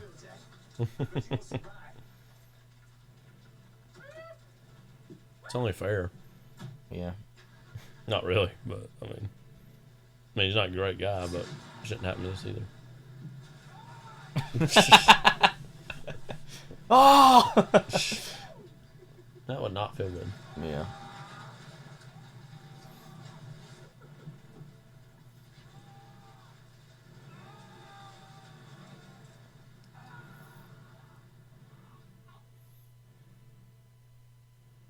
And this is where the movie just gets real confusing. A little bit Just freaky. like, what?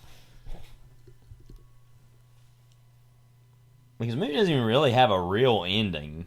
Because it's kind of like, oh, okay.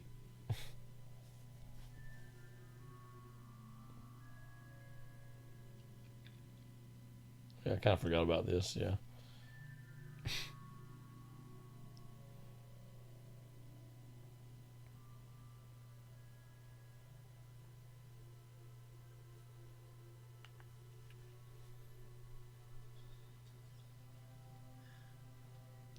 Coca-Cola Avenue. Yeah. Like, America.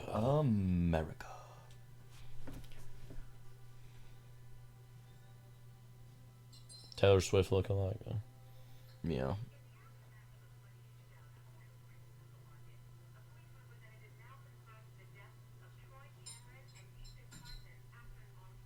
Decent. So he is definitively dead. Mm-hmm.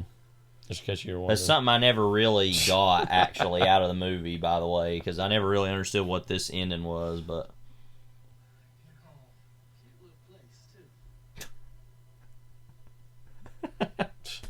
Yeah, I guess. I don't know. Charles, what is it? Get in the car.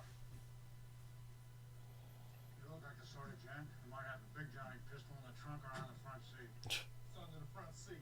All right. I'll take that pistol.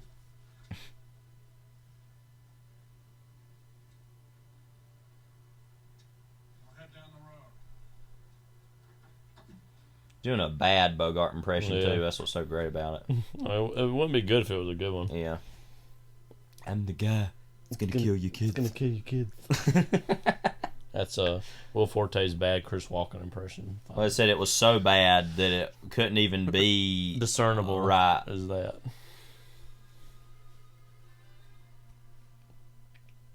I'm the guy that's gonna kill your kids. It's moments like this makes you think about the blues. Yeah. Please, just take our money and leave us by the side of the road. You can take the car.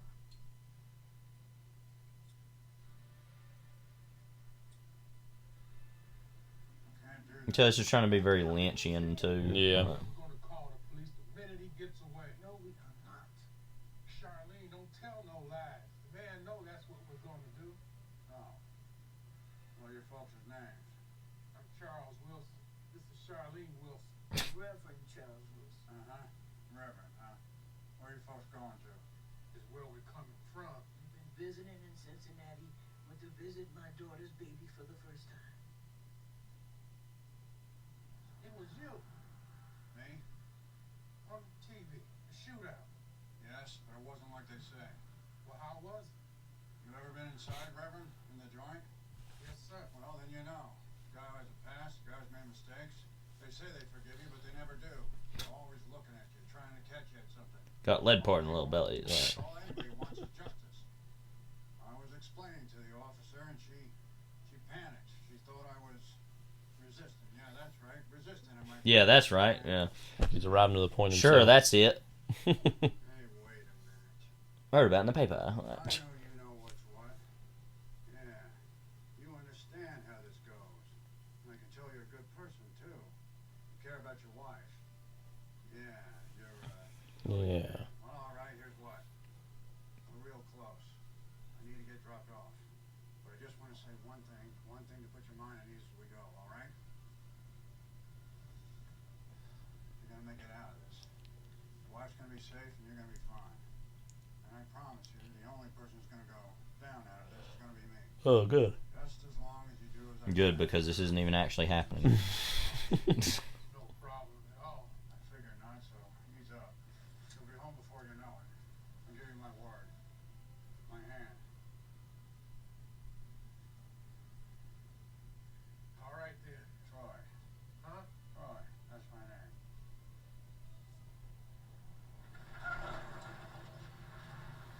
I'm sorry, I can't do this Hang anymore. on. I'll take the wheel. You folks sit in back.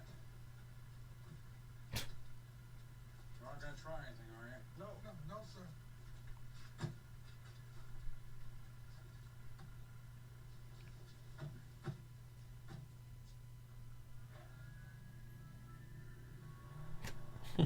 What even is any of this? Yeah, I Like, don't know.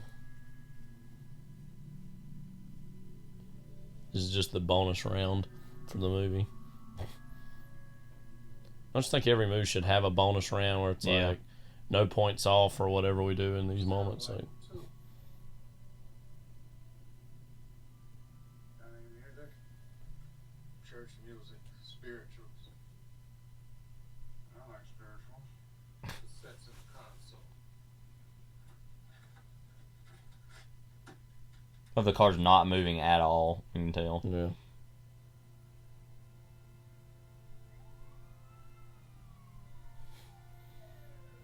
His eyes. was over there. Yeah. Pee Wee Herman moment or something.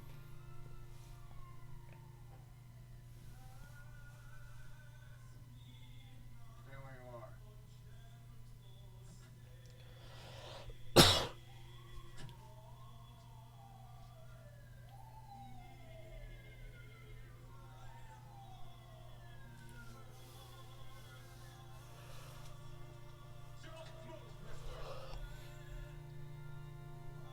Is there a problem, officer? Kinda lost. The Reverend and the Missus. That's you! Don't point that thing at us.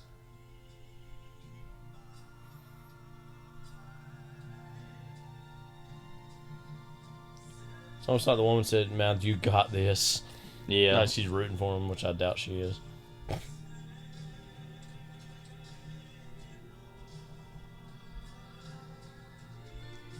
gun looks like the gun that the rabbit had in Sexy Beast. Yeah.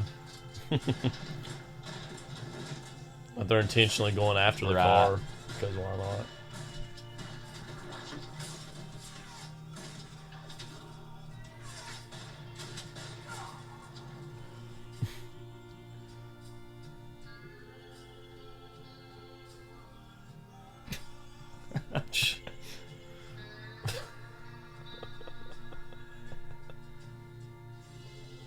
What an utterly perplexing kind of conclusion.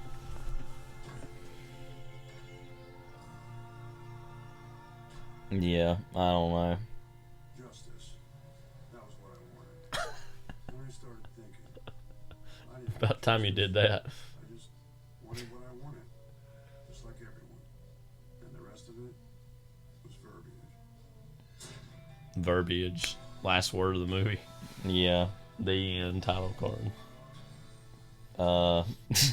Every time I get to the end of this, I'm like, why'd I watch that again? Like,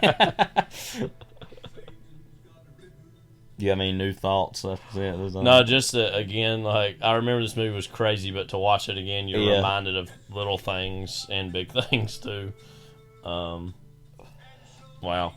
Again, it's interesting that this was kind of a comeback vehicle for him, even though it's very different than the last several movies that have followed. But nonetheless, it certainly has a lot of Schrader, aspects to it. Go ahead and hit pause on that. But yeah. Any new thoughts on your end? No, not really. Just an interesting way to end our whole crime series of doing this. Is just like, and this is the end. Very like, okay. Like, I feel like he's trying to make some sort of like statements about gun violence of police here at the end or something, where they're like shooting them and not him. But it's just when you're at the end of a movie like this, you're just like, what about any of it? Like, but there's also like, you haven't really picked a good three people for me to feel bad if the police do anything bad to them. Yeah. You know what I mean? Yeah. But anyways, kind of like Three from Hell in that way. But yeah, very true. Yeah. That's Dog Eat Dog. But Jeff, what have we got next week? Stay tuned for scenes from our next episode. They're coming to get you, Barbara. Stop it! You're ignorant. They're coming for you, Barbara. Stop it! You're acting like a child. They're coming for you. Look, there comes one of them now. He'll hear you. Here he comes now. I'm getting out of here. Johnny.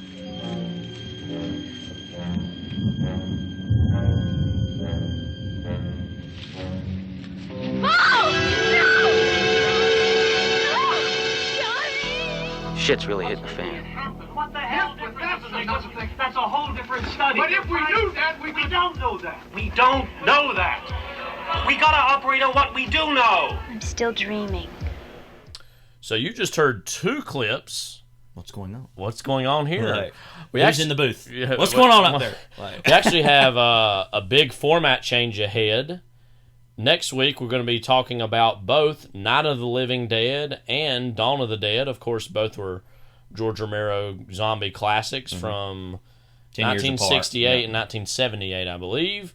And we're actually moving towards a new model with this podcast. We've been enjoying doing the commentaries for some time, but we also thought, maybe it's a chance to shake loose of the format that we've done in the past, and so we thought, well, what better way to debut our new format than with these movies, with coming up with Spooktober. Those would be kind of our first October films. And what this new format is going to be is basically much more akin to kind of the beginnings of these podcasts, where we kind of introduce and discuss the movies at hand. But we're going to be doing sets of 2 films, and they're going to be aimed to be double features. So we're going to kind of focus on movies that could possibly work or be programmed as double features for you to watch. And some of them, like these 2 movies, are very clearly, one's the original, one's a sequel. We have other ones ahead. We've kind of planned out the next 10 episodes, some of which are going to be very clearly related.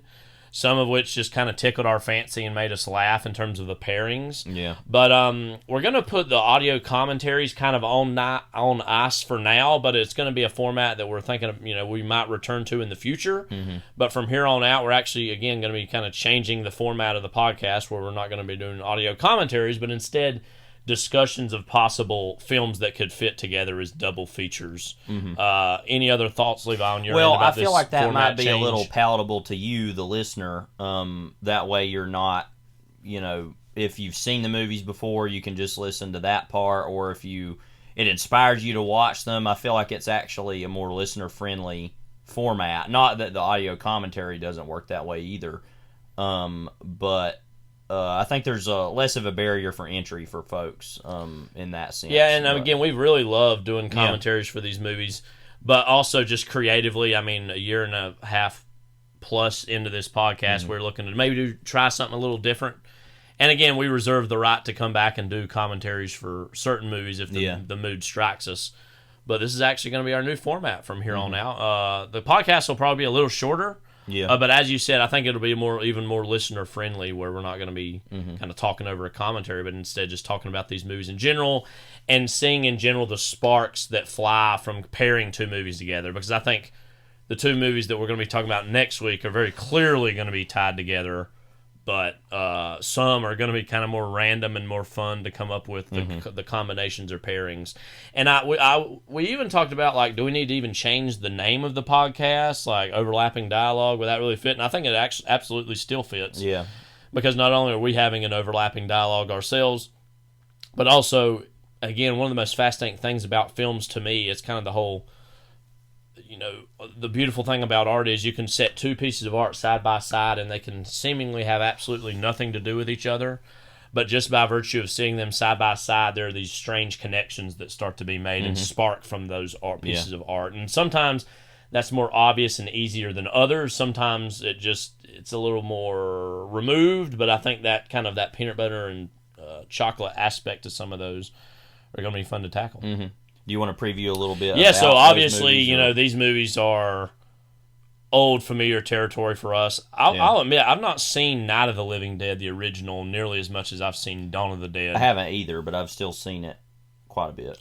But George Romero, of course, was kind of one of the largest icons the horror genre's ever produced, and he made horror films of various sorts, but the ones he's going to be most known for throughout history is going to be obviously both of not just both, also other zombie movies that he made, but these two movies we're starting off with are very much pop cultural icons. I think Night of the Living Dead exists in a similar territory to me as something like Detour the Noir or Carnival of Souls, which we did a year ago, which was this kind of by the shoestring budget that independent movie that barely got made and kind of became this cult hit. Yeah, and all of those are public domain as well, which we can kind of talk about that next week about Night of the Living Dead, how that became public domain. But that's one of the strangest things ever, because and that actually has made the movie even bigger, obviously, because more people can see it. And it's been packaged in a lot of public domain horror sets, and I think objectively that has to be the biggest public domain movie that exists. I would think it just would have to be, because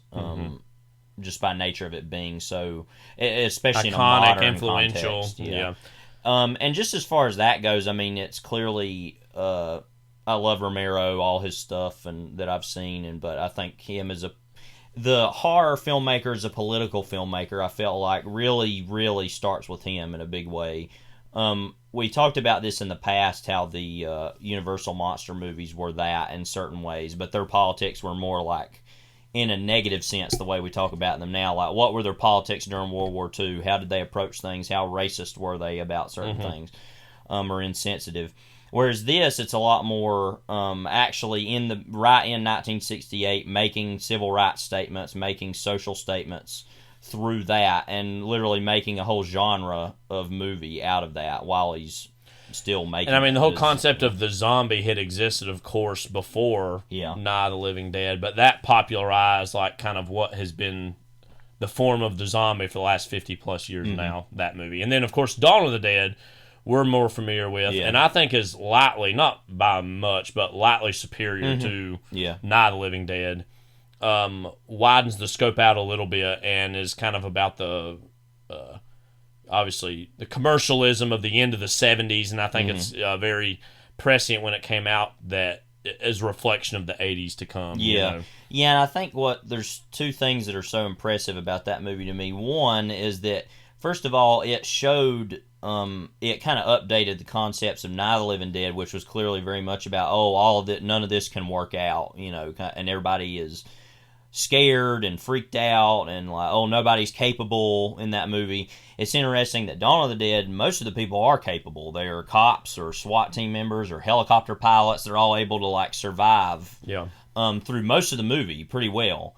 But then over time, obviously, as they're in the shopping mall and things, they kind of get the greediness of them and they kind of become fat and happy that things eventually turn, go south on them pretty quickly in a certain sense. And but I find it interesting, though, that in that there's a lot more of a strange. It's very strange for a horror movie that for that movie, especially, it's not normal for a movie to have such an entertainment value of like them just doing basic things very efficiently and very well, and they're like, we can do this, we can do that, and that it's like almost easy for them through most of it, and that's a weird kind of like satisfaction that you don't normally get with horror movies.